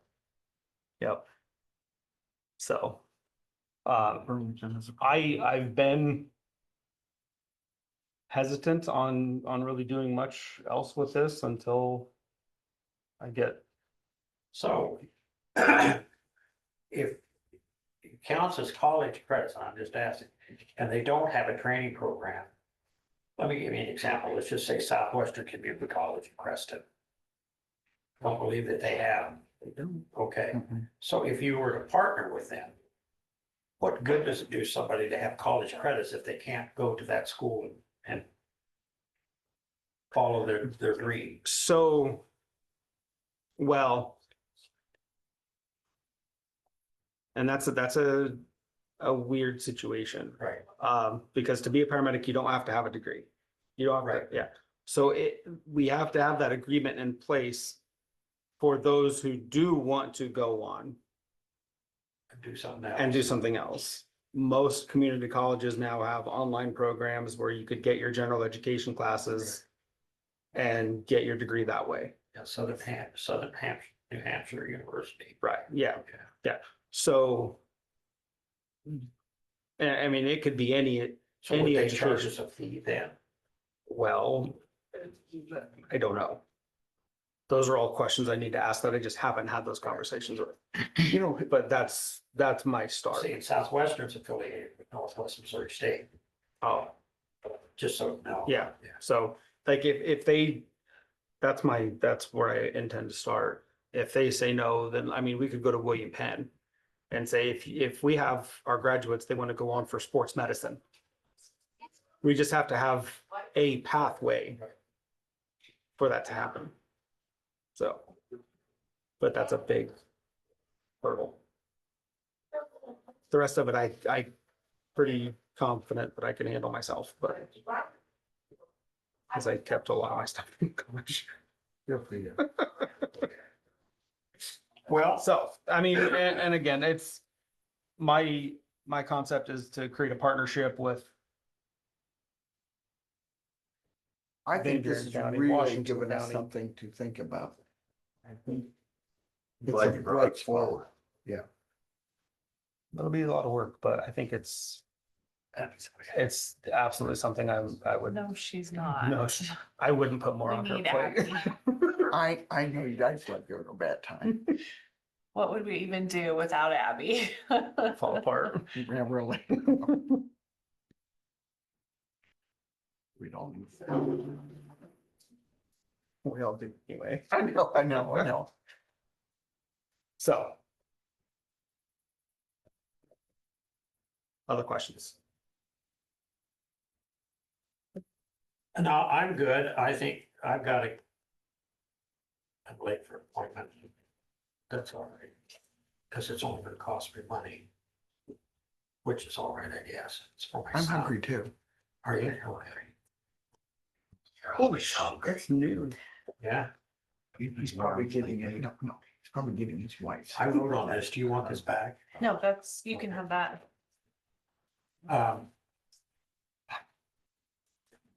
I do think.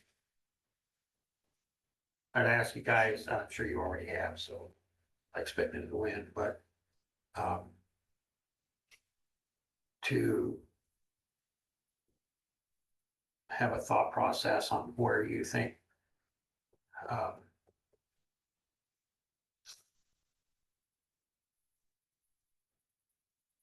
What you think about the compensation board's recommendations and that sort of thing. I mean, I know you threw a number out just to get a number back, you know. And that number was about 360,000 a year without IFRS and Social Security. I think what I need, me personally, I need from Shannon is I want to see what our ending fund balances are, what I want to pick her brain and see.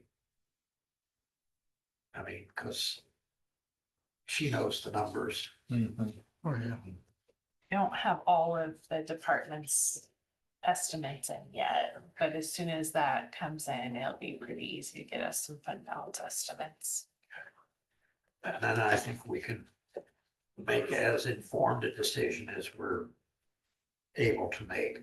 You know, nothing's etched in stone as far as that part of it goes. I know you guys know this, but